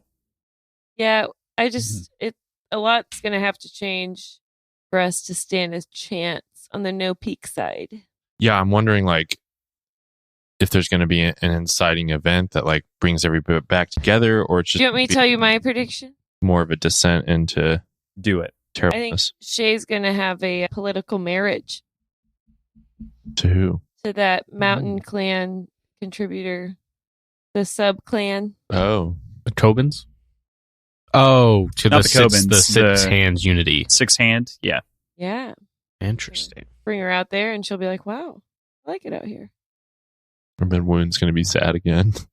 Well, Woon rejected. We'll get to Woon. The sad Poppy Donwa. Woon pulled out before. It's more like swoon Poppy Donwa. There's so many different jokes going at the same time in this moment that I was laughing at all of them, for the record. You were laughing at mine. Poppy Downwa. The pull-out joke is where I started. Yeah. Then Cross laughed at my joke. Added a tally. Yeah. So we get an interruption, though, in the middle here with something that happens. Of course, we have the plane that crashes over Uman Island, and we find out it to be a Egatanian spy plane. The Uman Island, of course, being the Espenian military base that's in close. It's in KCON, effectively. It's, considered that sort of sovereign territory or what have you, which is very reminiscent of the U-2 incident that happens in Russia as this sort of Cold War continues here for our folks. What'd you make of that moment? What do we think about this ongoing war still?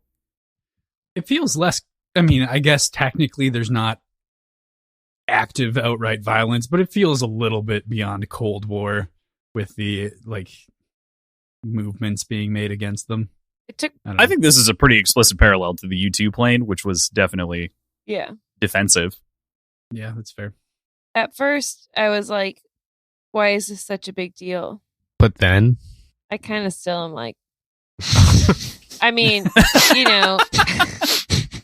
see it like the military then is like, we need more Jade warriors because of the war that's breaking out, but it's still between two other nations outside of KCON, Mm-hmm. Right. It's going to stretch in an interesting direction in the next chapter, so I definitely don't want to talk about that part too much because that's a big part of that. But I think the point being here is that the conflict is still going on despite a truce that was signed beforehand, right? Maybe we're not fighting over the Artico now, but maybe we're going to be fighting in the Americ, and that would be a very different war. And it's a slow war between Egatan and Espenia, not between Egatan and KCON. So they can activate hostilities bang if they wanna. Yeah. Mm-hmm. But KCON's not unified in who they're supporting across the clans and across the federal government. So it's becoming kind of a microcosm of war between the two clans, right? Because the Mountain Clan has strong ties to Egatanians. Egaton. Right? Yep. Yeah. And obviously No Peak has strong ties to Espenia. Was there an official stance by the royalty? Not the royalty, but the Royal Council and the government. They're allies with Espenia. That's why they have the satellite. Not size. Yes, thank you.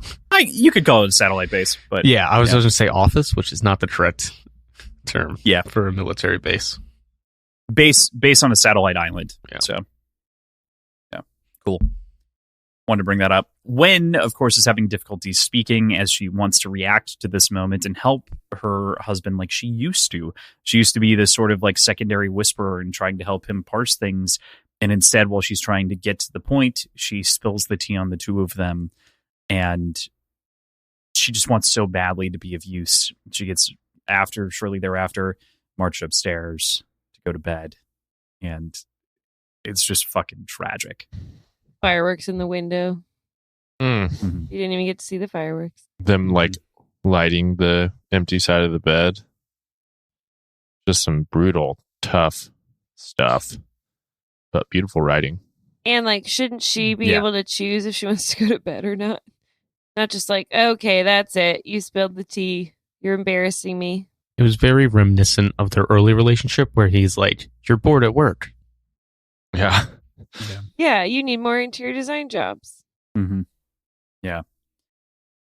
As a final note here, there's the story of the slash tires, which we talked about earlier, and I love that like forever she's been forcing these two families together, and she's been kind of the, I don't want to say like a kingmaker, but she's been pushing actively for the Make family to be together with the Call family as a lovesick teenager from forever ago. And it's very sweet. And it's in these moments that you see that she's always been the one whispering these kind of things, making the plays, but now she's incapable of doing that, unfortunately, despite still having the mind for it. It was cute. Lovesick teen. Rip. Well, on that depressing note, let's get to chapter 6, Shifting Winds. Shift those winds. Following the hysteria with the spy plane, the TJA holds a special session where General Ronu Yasudin lobbies the clan and government officials that make up the TJA to increase the amount of Jade going to the army. And he also asks that graduates of the martial academies be allowed to join the military immediately upon graduation. Aitmata, with the aid of the newly elevated Tobin family, agrees to the proposal, forcing Hilo and Nopi to veto it, adding additional fuel to the mountain's rhetoric, casting them as foreign influenced. Hilo and Shay argue briefly about his handling of the situation before parting ways, at which point Shay is approached by the weathermen of the Six Hands Unity clan with insinuations about switching sides. The chapter ends with the aftermath of Woon Papidanwa's going away party, and he and Shay sharing a long overdue makeout session. Ow, ow. I think it's more than a makeout session. Well, listen, we got to have a little decorum here. We can get less decorative It's like once we get make into out. it. They don't go any further though. He pulls There's away. some boobs touching. It's a little I boobies. mean, Ooh, he that's a part of a zips makeout. up his pants and buckles his belt at the end of it. Yeah, but So, like, his pants are off at least a little bit. They were getting. They were coming getting down, ready. yeah. I don't think. Well, they had hey, let's sex, save though. Save it for marriage, Thomas. Another long chapter here, but a very interesting one because we get the TJA meeting, which is rich with intrigue and some cool like setting stuff, little world building, which we love here at Words and Whiskey. But the chapter actually opens with at the Call estate and with Shay arriving to drive with Hilo to the TJA meeting. Some cool stuff here. The boys are watching Beast Taming Warriors. Just a sick, sounds like a sick show. Wish I Seems could like have watched very it. Power Rangers like. Yeah. Or Beastmaster. Mm-hmm. Nico, all these rumors of him being a perceptive little lad, asks if his parents are getting divorced. Sheesh, dude. Have some chill, Nico. I was like, what the fuck? How does he even know what that word means? Yeah, I was like, He's like, God, six you're probably, right? 6. Like, you're thinking about way too much. You should not be thinking about all that at 6 years old. You should just be Can you having a blame good him, time. He's got some anxiety. Beast taming warriors and chilling out. He's trying. There's an interesting part there, though, where Rue attacks him and starts, jumping on him. hitting him. And Nico shoves him aside without hitting him back. That stand out to anybody else? Very lawn-like. Yeah, he It's promised that to be a protective good thing. older brother. Yes. Yeah. Yeah, exactly. Then, obviously... Oh, sorry. You go, PJ? No, you're good. Shay and Hilo leave. Well, Hilo comes down. He's like, get ready for school. Also seemed kind of just another, he's just not in it all the way like he should be at this point. Earlier book, you assume you picture him scooping him up, saying something funny, and then swatting him on the butt and be like, get ready for school. What are you guys doing? Mm-hmm. Need to get He's those ice cold. beast taming warriors to tame you beasts. Yeah. Something like that. But yeah, Shay and Hilo talk about relationship problems. She's like, hey, you got to do something. Your kids are anxious about divorce. He's like, what about you and Woon, you idiot? At least And there's kids a aren't nice- involved yet. Yeah. It's a nice... Throughout this whole chapter, I don't know what to make of it yet because it hasn't really been addressed yet.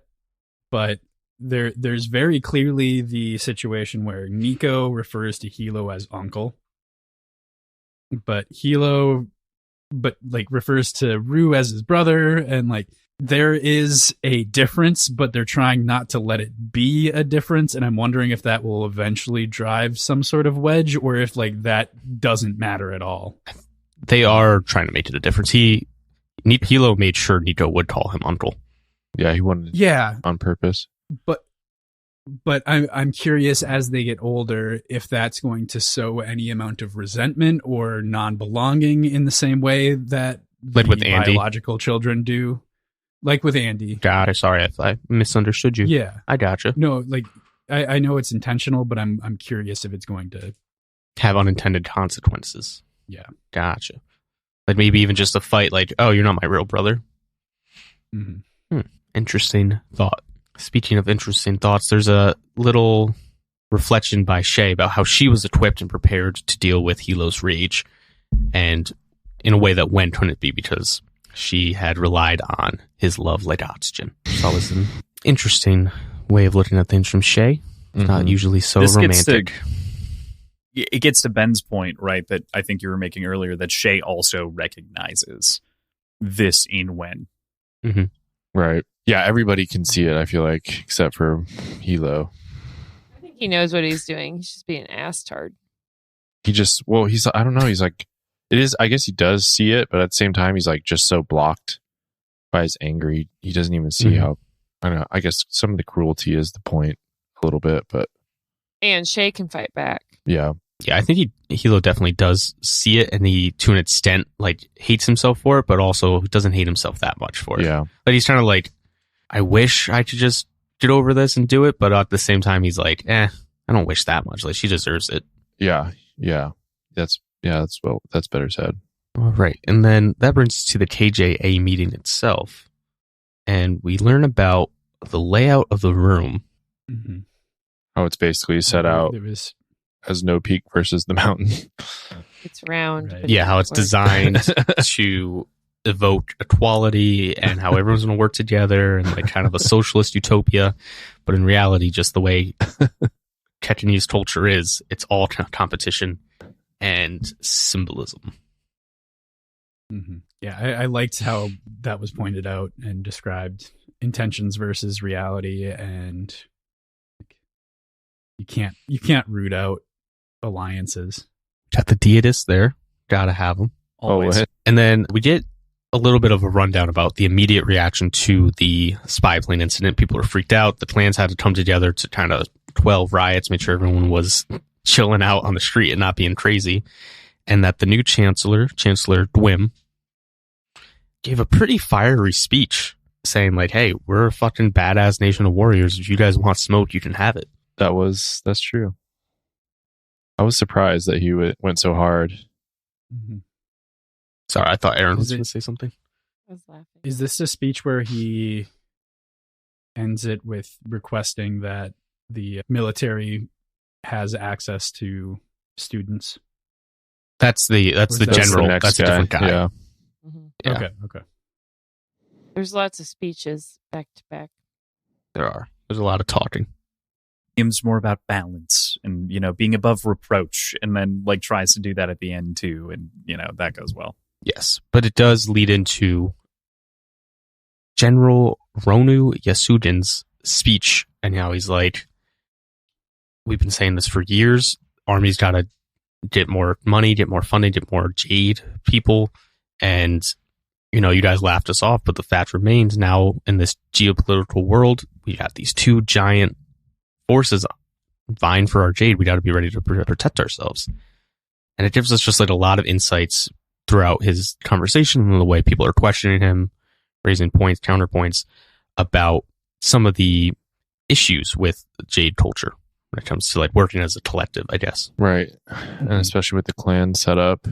Mm-hmm. So he makes the point of being a good greenbone does not mean you're a good soldier, just by the differences of the structure and the bureaucracy of it. And yeah, I didn't love that argument from him because these academies are already set up with the assumption that you're going into the clan.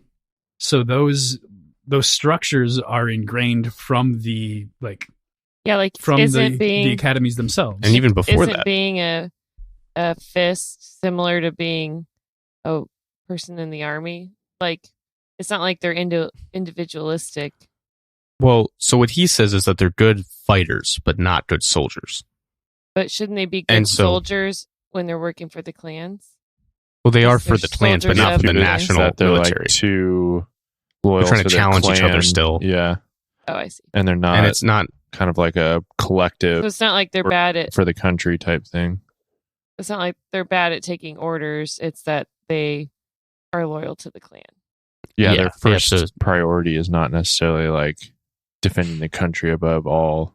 But when they go to the military, don't they rescind their clan loyalty?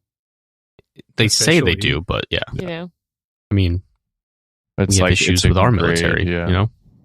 Having some weird impulses in there. So I guess the solution that I could think of instead would be the military setting up their own academies. That's what I was thinking too. Right. Yeah. I also had that same thought. It's like, that seems like a way better idea. Like, yeah. And like the compromise would be allowing, or like people have a choice at that point. Requiring the clans to allow people to choose to go there without negative stigma in some way. Like building like a commitment to build a culture that allows for children to enter that academy instead of their own without like discrimination. And maybe let's not send only the worst fingers to the army. Yeah. You know what they need? You know what he really needs to do? Is he needs the Cantonese version of Top Gun in order to get his numbers juiced. Get his numbers goosed. Good double joke. Good work. Wish I could take credit. I said juiced. Tough. Oh, God damn it. I heard what I wanted to hear. Why'd you admit All right. it, Tyler? Honesty. You gotta be honest. We have a lot of integrity here at High Tea Obsessed. I don't know about Howler Pod. We have no integrity. None whatsoever. Yeah. Sell out for anything. But yeah, so the military situation, very interesting. It'd be interesting to see where, if anywhere, it goes from here. And after Ronu's speech, there's sort of the expectation. It seems like the other members of the TJA board are moving towards hey, let's think about this, let's ruminate, let's take a beat, we'll come back next month, share our thoughts. Ait is like, nah, let's fucking do it now, and if we all don't agree, we're not doing it, which is a weird, like, I just thought that was weird because I don't think that's how the TJA normally operates, that it needs unanimous approval for everything. Just especially as a knee-jerk reaction to an operation conducted by that clan's ally. Yeah. Right. Or, yeah, like a former member of that clan, at least. Right. I mean, just the Yucatan oh, yes. Yeah. Spy plane is what... Yeah. Like, this feels very orchestrated by Aitmata. Yes. Top to bottom. Mm-hmm. I just feel like... that. Granted, most of the clans are affiliated with one of the other side, but I just feel like if I were a minor clan, I'd be like, wait, why do we all have to agree? Like, if I know he has, like, you know, Security Council parallel where, like, it seems like Hilo does actually have veto power if he needs to, but, like, I'd be like, it seems like, you know, we could just do this as any other issue, right? Mm-hmm. Mm-hmm. Yeah, it seems like Ronu's trying to take advantage of the moment, kind of a little bit of panic, but I don't think the clans are panicking in the same way that, like, people of the streets are. Mm-hmm. But Ait's speech and then some of the discussion around it and the decision to, like, hey, let's do this. We get to the introduction of Tobin Euro, who, you know, at first, Shay's like, who is that kind of burly guy next to Ait? He's not Iwe Kalundo. He's not the weatherman. I'd know if there was a new weatherman. This is kind of weird. Hilo's the one who knows he's a Tobin. And we did like a little data dump about what's been going on, how the heir apparent Ait Otto has taken Ait's name again. And it raises an interesting question. What's going on with the Tobins? What do we think's on the horizon for them? Seems like they're in line right now for the mountain, but I don't know. I feel like that position is not a great place to be. Aitmata tends to kill those types of people. So.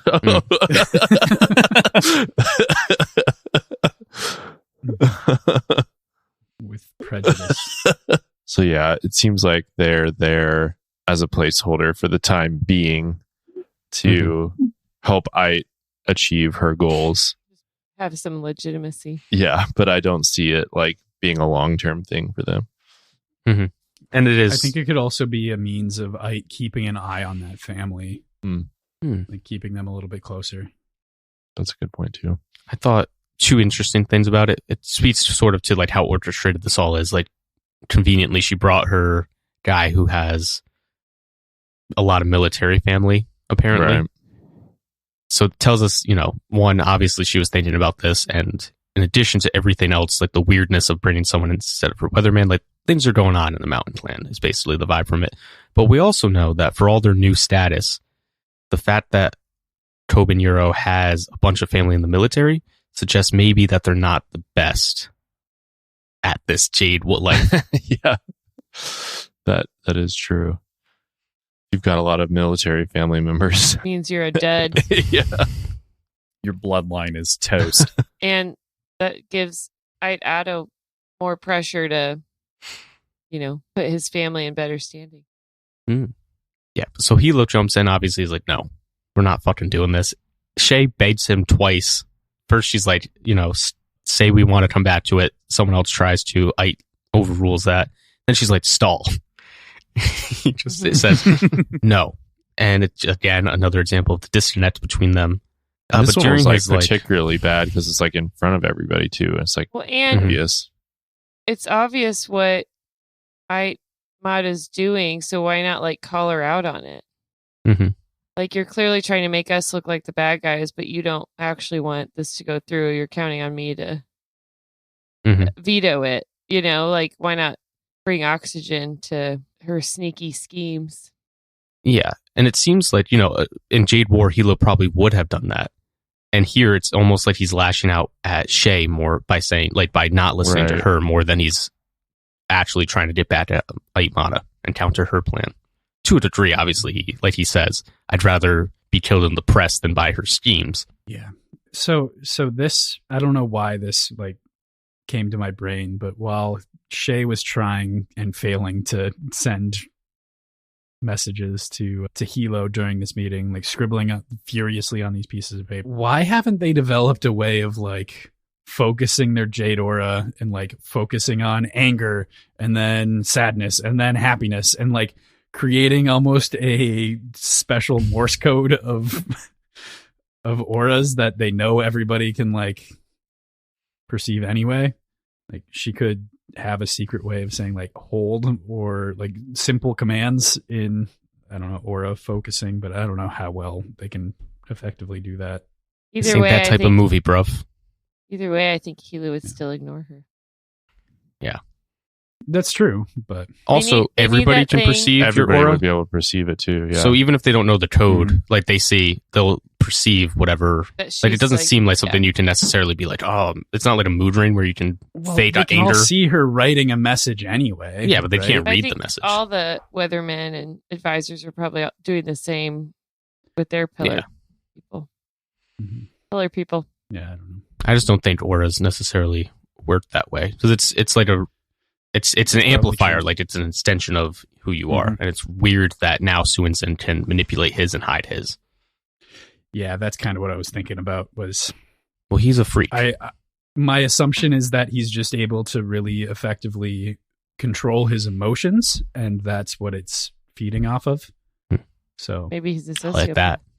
Psycho killer. Didn't have emotions. If I had to review that song, I would say excellent. Thanks. Okay. Another interesting thing here is when Hilo's shutting down the general's proposal. He's like, hey, listen, we can give you the increased Jade. Like, we can take it from the fucking deities. That's easy. Which, Hilo's war on religion continues. But while they're in the room too. Yeah, he doesn't. The deities must be creepy, honestly. Like, they don't talk and they just stare and like whisper everything you say to the god. It's like, I don't know about it. I'm looking at you guys sideways. I don't know about it. It's like whispering to a cat in a room. It's just trying to get its attention. Yeah. So they leave the meeting. Shay and Hilo exchange terse words, to say the least. And then he's like, everyone's watching us be angry with one another. And they leave. He's schmoozing some people. She gets in the elevator and is approached by the weatherman of the Six Hands Unity Clan, which I believe is the largest subsidiary clan of the mountain. It's known as a large one at the very least, and controls a city on the southern coast of Taytan. Be careful. Yeah, what do you think they're up to? I don't know. It seems real, but at the same time, God, it's hard to trust anything that comes out of the mountain side of things. So could that be yeah, the motivation behind this, though? And are they really willing to risk Aitmada's wrath? Seems like everyone else is pretty much cowed. Yeah, and she's like so plugged in, knows what's going on. She's got her weird reptile horn guy that can like feel everybody out. I don't know. Yeah, so there is a lot of weight put on her reading the aura of this guy in the elevator. Yeah. And like not seeing anything hostile. Fucking, I can't trust anything even when it's explicitly said to me. So like for the fact that it's so explicitly said makes me think that there's something up. And I mean, there could be something up and maybe he doesn't even know. Maybe he's a pawn. Yeah. That could be. Maybe Ait is a pawn. Mm-hmm. Ooh, there's no way. There's no way there's Ait's a pawn. Maybe he was nervous in the elevator because Shay's hot. She a baddie. She knows she a 10. Before we leave the KJA meeting, something I skipped over that Cross wanted to bring up is we got a new drug alert. Yeah, SN2. Not as catchy a name. Yeah. It's my first. What if we add Electric Boogaloo to the end of that? I'm in. There we go. No, I just wanted to bring it up and sort of the idea that this is still under development, right? Like clearly technology in the world is advancing with Jade and around Jade continually. It's not out of sight, out of mind. Yeah, and it made sense. The first batch is not the best. Pretty soon we'll be able to use Jade. Huge dub. Kind of seems like the FDA version of SN1, if that makes sense, of Shine, if that makes sense. Yeah, it's like they took the cocaine out and now it's Tylenol. Right. Or whatever. Now it's just Coca-Cola. Yeah. Yeah. Less fun, but still effective. Yep. No, they highlight the main differences as like less dependent and like that's the main thing, like fewer side effects. But that brings us at long last to the reason we're all here to talk about this chapter, and that is Shay and Woon. They drive home from Woon's like going away party, kind of is the way to phrase it. He's switched into his new position because we have another new position, which I forgot to put the name down. I'll find it. Keep going. And they have like a very emotionally charged chat even before they start making out. They also had like the longest hug in the history of hugs. Mm-hmm. They're also like getting close without like, yeah, you know, like it's like shoulder leaning and like grabbing arms and like there was a lot. It's all they like walk together. Yeah. She instead of driving him home and being like, "We'll have someone bring your car to you," she drives to her house and it's like, "Just sober up." She knows what she's doing. Yeah, I felt like Roy Patashnet. I was like, this woman knows exactly what she's doing. Yeah, inviting him inside and being like, "You need to sober up." Yeah, I'll get you some clean clothes. Got some tea. Yeah, it's not the best from Shay. Mm-hmm. She's thirsty for that puppy. If she notices after, she's like, I have the exact same yoked up. Never noticed. Yeah, I have the exact same question Wounded though. Like, why now? Like, what about this? Mm-hmm. Because she's no longer dating to give Marrow. the excuse. Well, there's that, but she also seems to give the excuse that, like, I don't think I buy it, but it seems like she's trying to convey the idea, like, you were my direct subordinate, and you're not anymore as of now. Yeah, that seemed like bullshit. She's like, I don't want the HR report. That's way just like the fucking paperwork. You wouldn't believe it. Did you watch like a video? Convenient excuse? I don't know. There's something else that's like, I don't know. I didn't understand this from Shay. That, I mean, she says it pretty. She sums it up pretty well.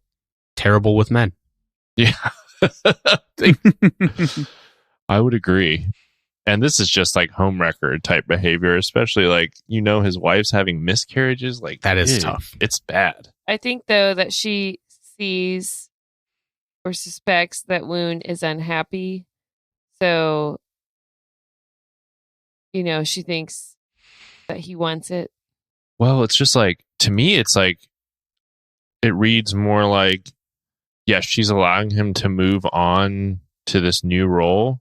And she always had him as her shadow. And so he was kept, like, no matter what, when he was in that role, yes, they weren't together romantically, but she still had, like, he was a kept man at that point, kind of like he was still highly devoted to her. Mm-hmm. And now that he's not going to be highly devoted to her, she, like, can't deal with that and wants to keep him in a way. Yeah. It seems like an immediate reaction to it because he is like, I'll probably drive here by mistake. I'll wake up in the middle of the night, which even then, like when he was like, I'll probably jerk awake in the middle of the night thinking I forgot to tell you something. He does that now.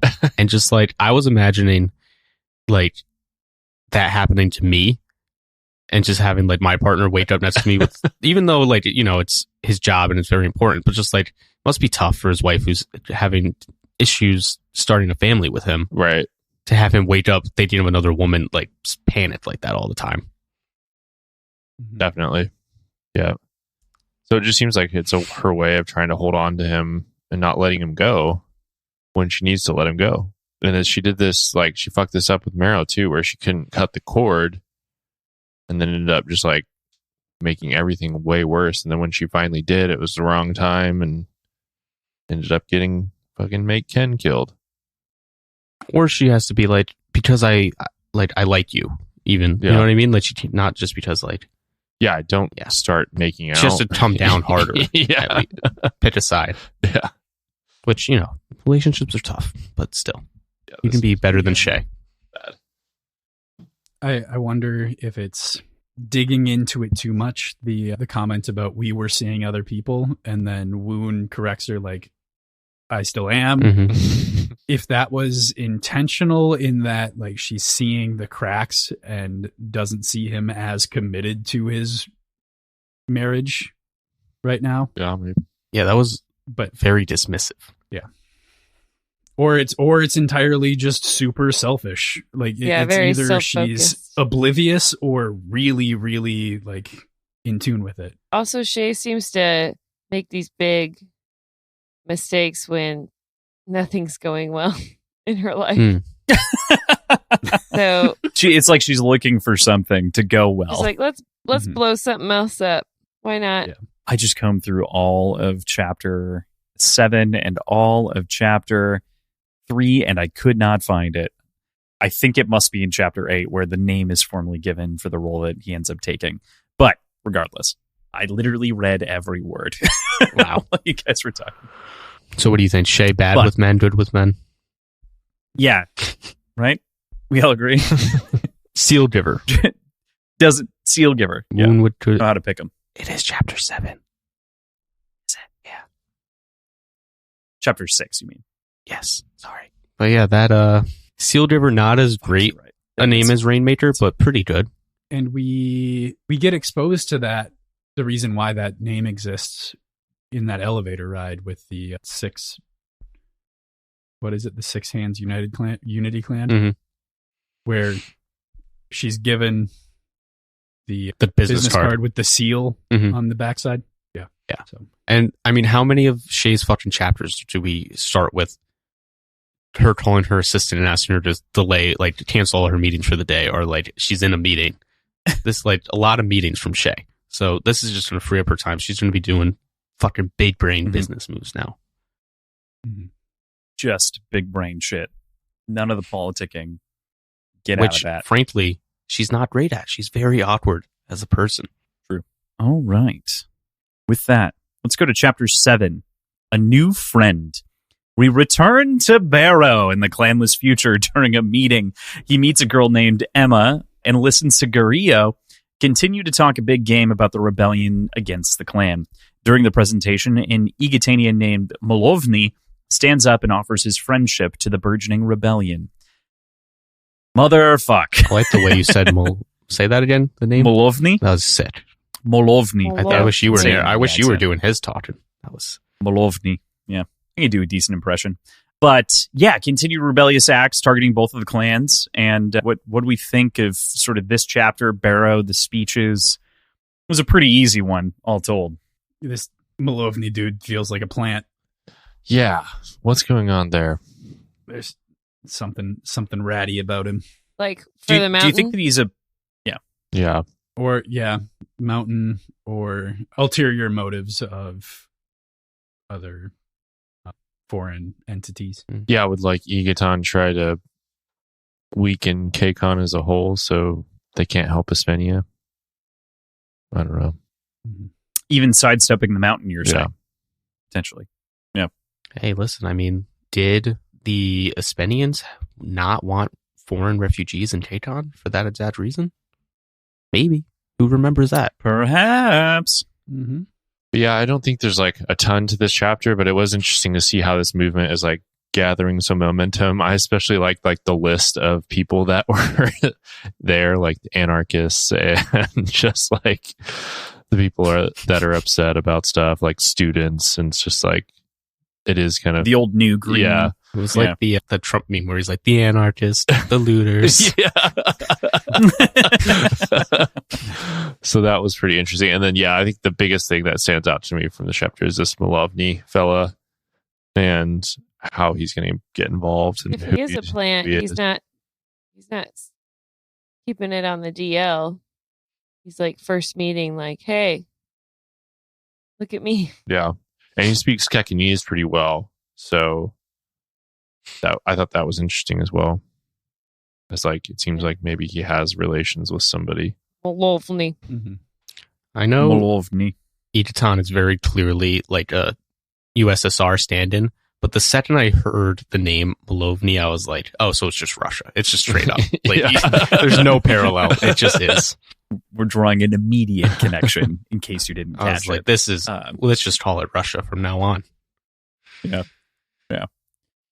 I did want to bring up as well Barrow and his approach. Well, so he's still got like some racial resentments going on throughout this chapter, but at the same time, he's like willing to overlook that just for his overall hatred of the clans, which is like, all right, dude, like, Good job. you've got a thing going on.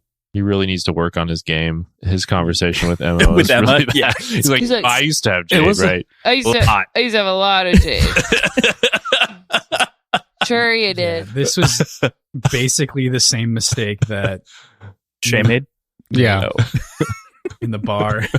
Yeah. It's also funny because he's like, I'm young, but also ugly. So that means I'm interested. Fucked up. I got fucked up, okay? It's like, it seems like if you're not a rich person in Tayton, life is pretty hard. So I don't know how interesting that makes you. Yeah. I can imagine there's a lot of scarred young men running around. There could be a manufacturing accident, shipyard accident. The moot comparison I think is apt, of course. But man, when I originally wrote these notes, I do like quick bullet points. I wrote Barrow has no game. That's my first note. So I'm glad you guys brought it up because I didn't want to be so direct. But yeah. Don't talk about Fairly yourself, accurate. bro. Ask her questions about her. Also, don't talk during a meeting. Yeah, I don't. Yeah, like to the point where the speaker makes direct eye contact with you. And you're friends with him. You know what I mean? Like you're kind of like quasi friends with the dude. And you're like, no, I had to hit on her. If they were real friends, his friend would understand. Not gonna lie to you. I don't think so. I mean, she's a baddie, Of course, we though, end. you know? True. Yeah. It's fair. So we do end the chapter, of course, with Molovny kind of stepping in and having that side of the conversation, the proposal of friendship and being willing to offer basically his assistance to this rebellion, which is interesting. Like you said, potential plant. There's a lot of things going on here, a lot of sus. Any bets? I'll ask. I'll solicit. You don't have to. I bet that he is connected with Aitmata or the Mountain Clan as a whole. I'll get on that as well. Why not? Why Three not? Musketeers All right. go down together. We're all three Lock of it you, in. huh? And I love. I don't need to get more specific than that right now. No, you do need to get more specific. That's always the rule. PJ, I don't think pull us under the Mata bus. specifically agrees that the future is clanless, but not in the same way that they think. I think she thinks that she can Dictatorship. Yeah, like one clan. One clan to rule them all. And if there's one clan, Okay. it's not really a clan anymore. It's just the country's government. That was the All right. Lord of the Rings. Buddy from But we did. Incredibles. Yeah. I also got it. One clan. All right. Cool. Chapter 8, Speaking for the Family. Anden is successfully into his second year as a medical student and appears to be crushing it from what we can see. So much so that he has chosen to serve as a representative to a trade mission to Ispenia to demonstrate the effectiveness of Jade as a medical tool. After being approached, he is supported by the No-P clan and travels to Ispenia as part of the team representing the medical Jade disciplines. While there, he attends to other clan business, meeting with Kelly Doubt, eldest child of the Doubt family, and returning to Southtrap for dinner at the Hyans. All right. So throughout this, we get sort of the understanding of how Anden can channel like blood flow and like cut off blood flow to different, like to the tumor specifically. Mhm. But I'm just imagining like a professional relay ball with a green bone, or professional relay ball team with a green bone physician on retainer to like assist in muscle development through channeling. It's a fucking bait. Yoked. I love I was- that's where your brain I went. like that a lot. I was when you started talking, I was picturing them doing kind of like Mr. Miyagi type stuff for the injuries. You know, we're at like the Relay Ball World Cup. We're down star whatever they have, star first whatever they called it. He's down. We gotta get him, and he just Yeah. Yeah.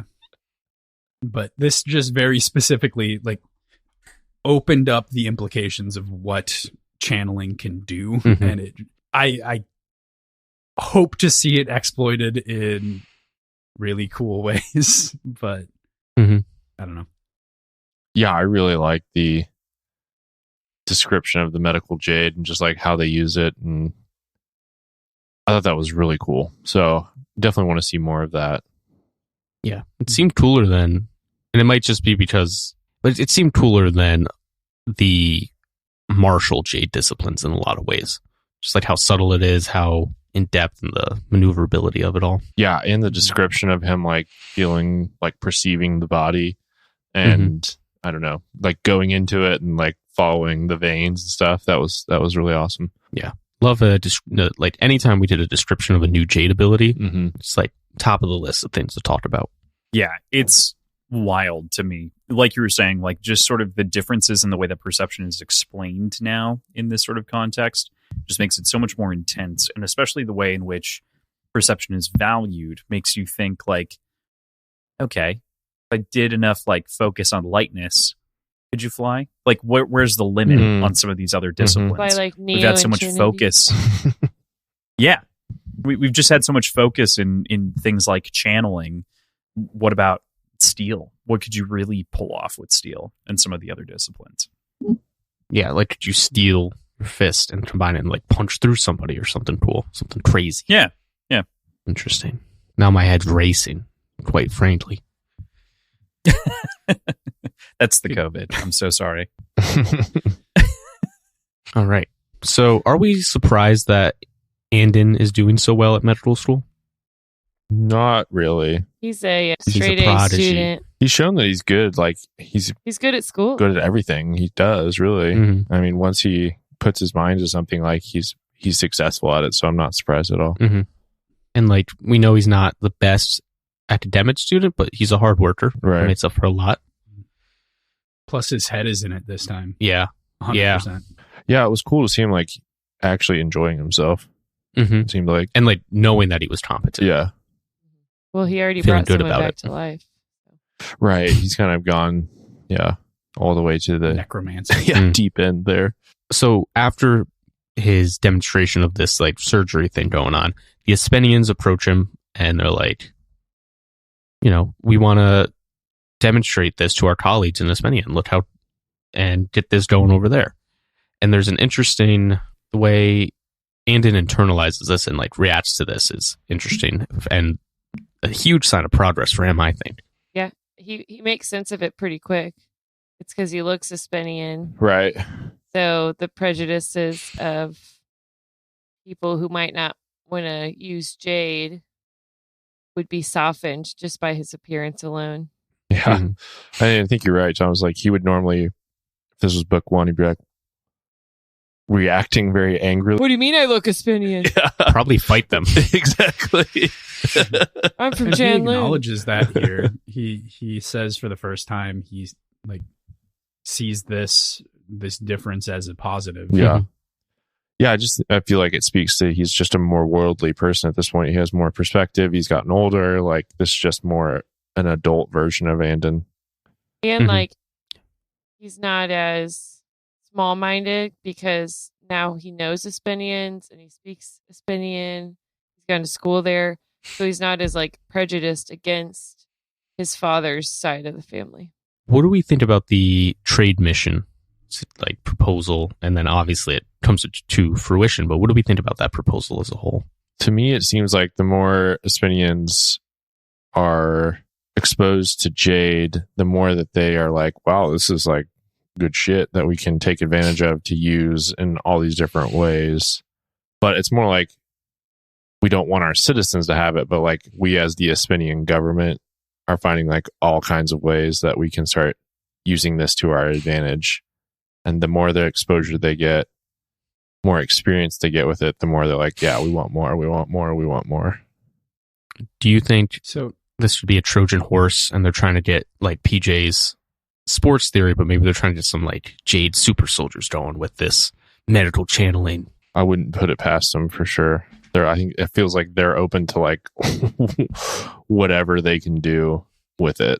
were these surgeons there on behalf of the Espenian government, or was I think it was just a university. kind of a coalition yeah. of physicians? I think private citizens is how they So- present themselves, at least. Right. That is a bit contradictory, I guess, in that, like, would they even be allowed to do this under their current laws? Yeah, I think if they can show. I think it's kind of like stem cell research Yeah. when it was illegal or more illegal than it is now, where like they're trying to show the benefits of it so that they can get the restrictions around it loosened. Maybe is a good comparison. Yeah. That seems to be Shay's outlook on it. And I think that makes sense. But it seemed like the surgeon was trying to convince the medical community as opposed to lobby the government. Yeah. Yeah, but I think that there's always a route in through the medical community in a lot of those cases. I would compare that to like the psilocybin stuff going on right now, right? Like actively, they're like, it's not just a hippie drug that people were doing to get high way back in the day. It's actually really great for a number of things. Also getting high. Also getting high. Yep. But in doses, it's really good for people with, various Maladies.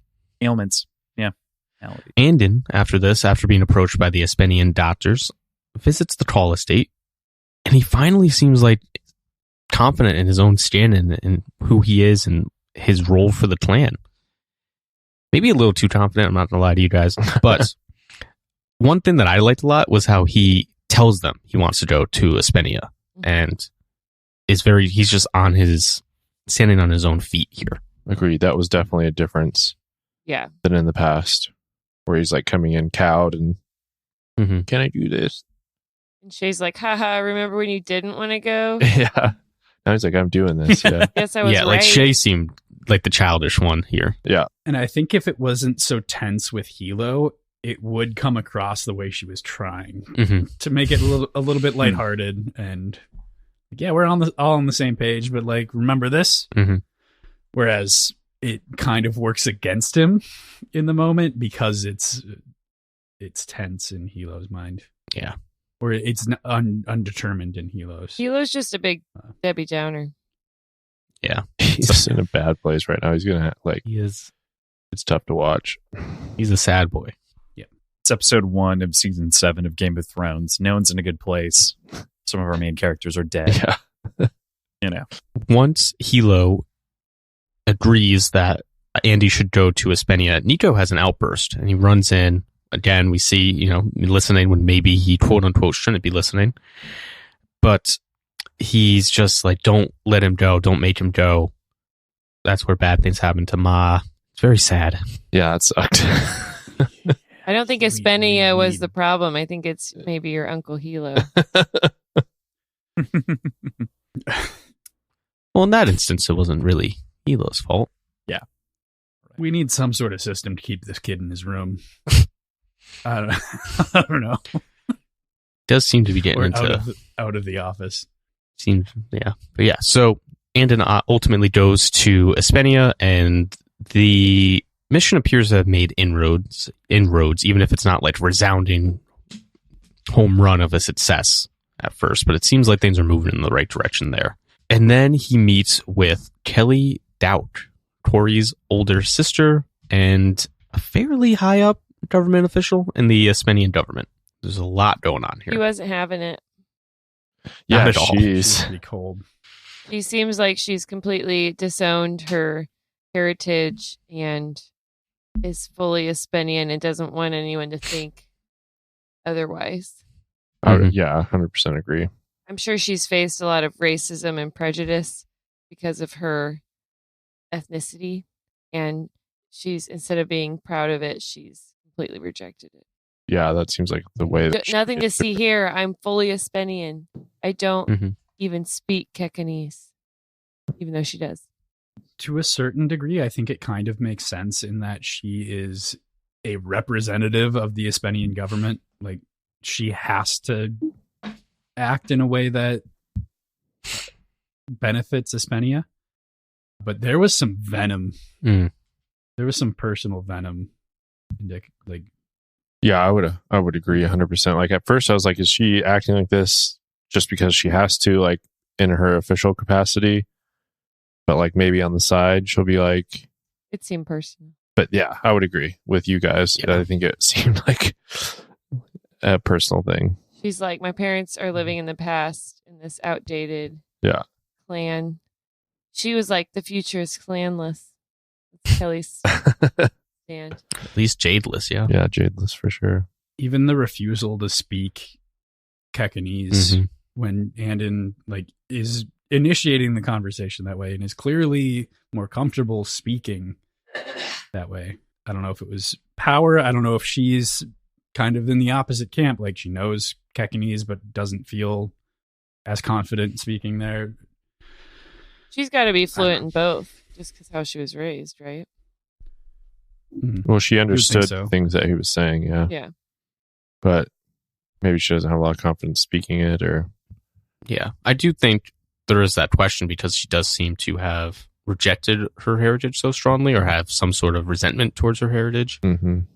And like you said, Aaron, a lot of it probably is because of what she had to endure to get to where she is in her career now. But yeah, I do think there is a question of, is she still comfortable speaking the language at least?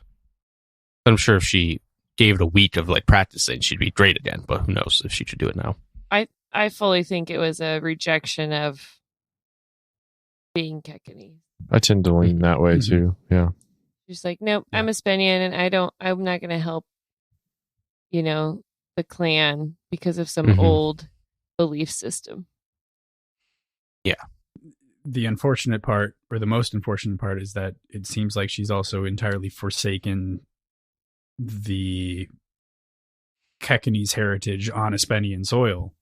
Like, doesn't seem to really like the way her parents run things in South Trap, and just feels like the erasure of that culture would be a benefit for Espenia in general.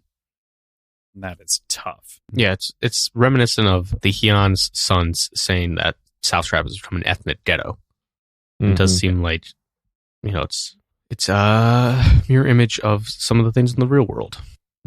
But yeah, back at the Hyun's, Anden again, we did a little more vintage Anden here, a little fish out of water element for our boy. Still a little Augie. He's not 100% confident, but then who is at all times? Yeah. I mean, he was himself. I don't know. You can't really expect that much of a change out of him and for this situation. Yeah. It seemed also, to be fair, like they were more awkward around him, sort of like when after he killed Gaunt, Ash, and his classmates are all weird, treating him That's like a good point too. A fist. Yeah. Yeah, people are more like formal towards him. Mm-hmm. Mm-hmm. No one's like insulting him anymore in a like crumb. loving way. Yeah. There's an obligation. It feels like an obligation to speak to him a certain way and not treat him like the friend that he was for years. Especially from Tori, who is very aloof, maybe very distant.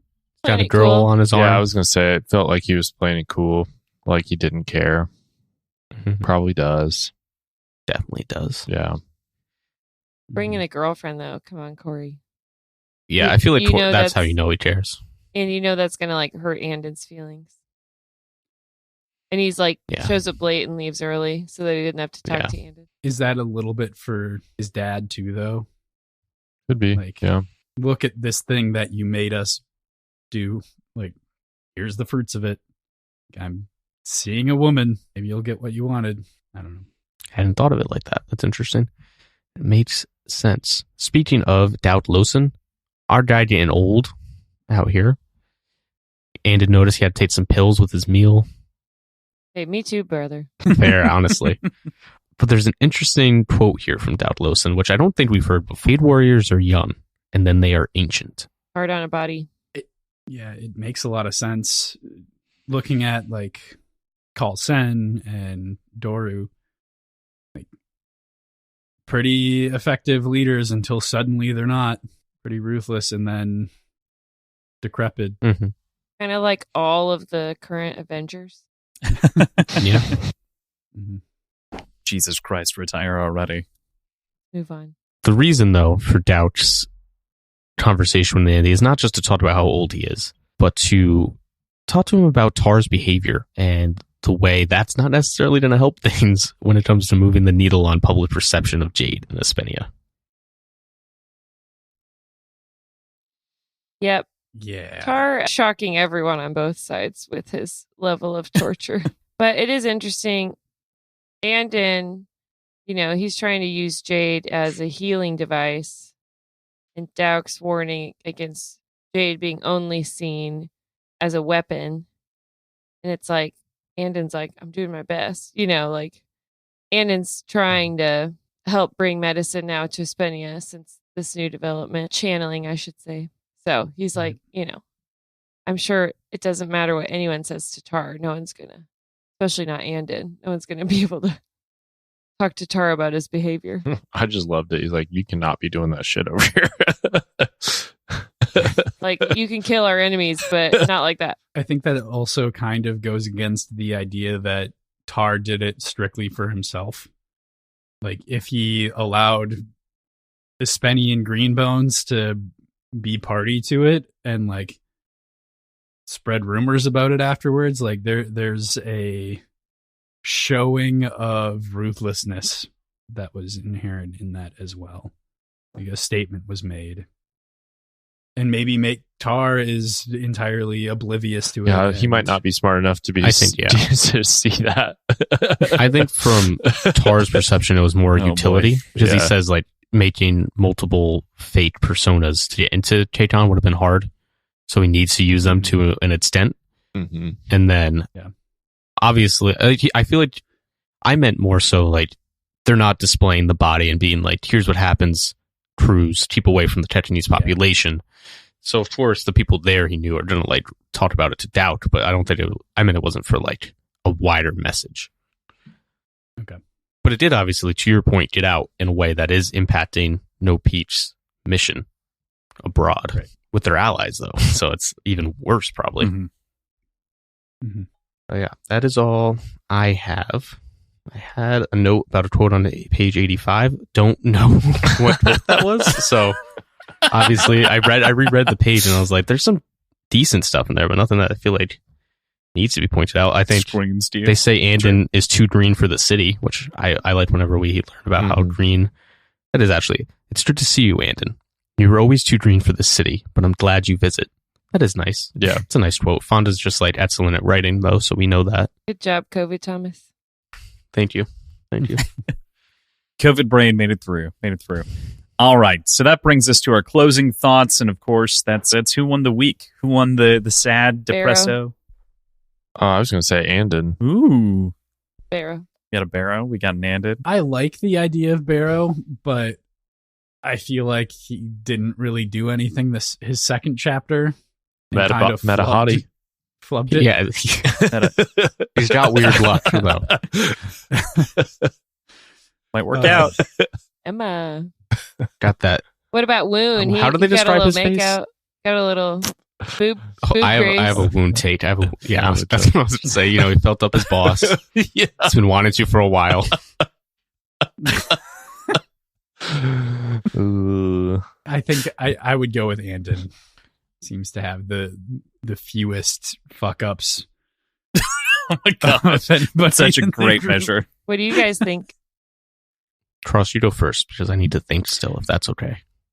I feel like I would throw it to Barrow. I'm not going to lie. Anden does have a number of wins, and I would say of the Call family, Anden wins, but I think that Barrow has shown the most growth.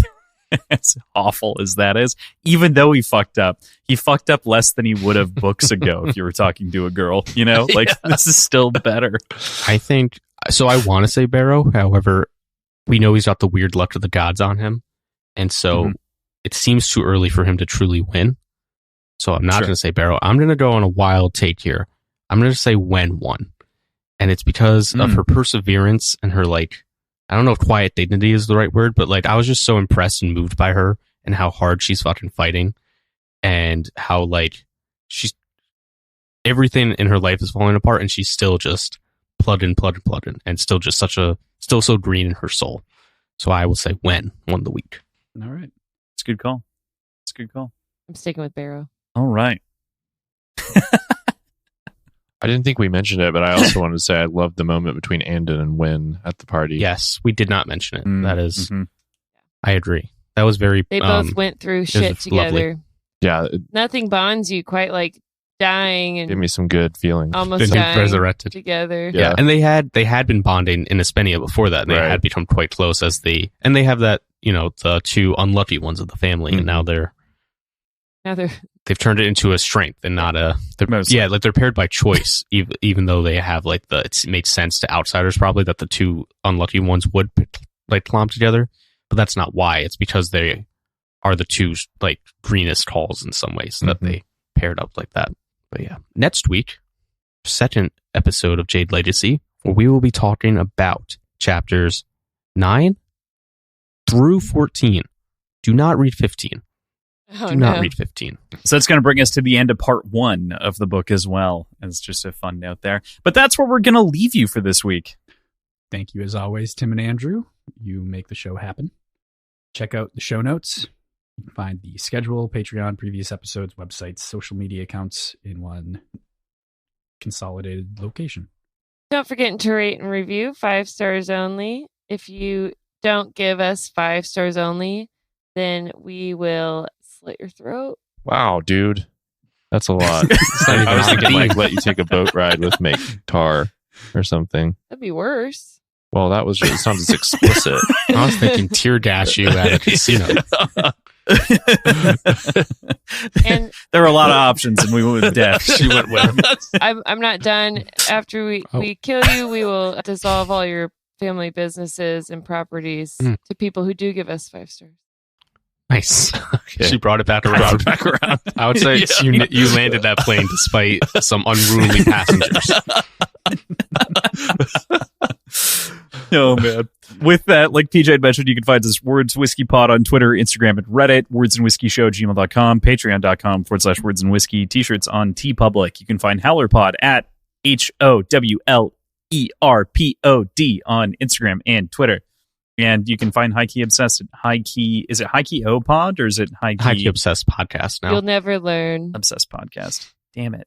One of these days I'll get it right. Well, Twitter is High Key O Podcast, but I don't use the Twitter anymore. Okay. All right. Well, yeah. Because fuck Elon Musk. Yeah. Thank you so much for your support. Really means the world to us. We'll see you next week. Love you. Bye.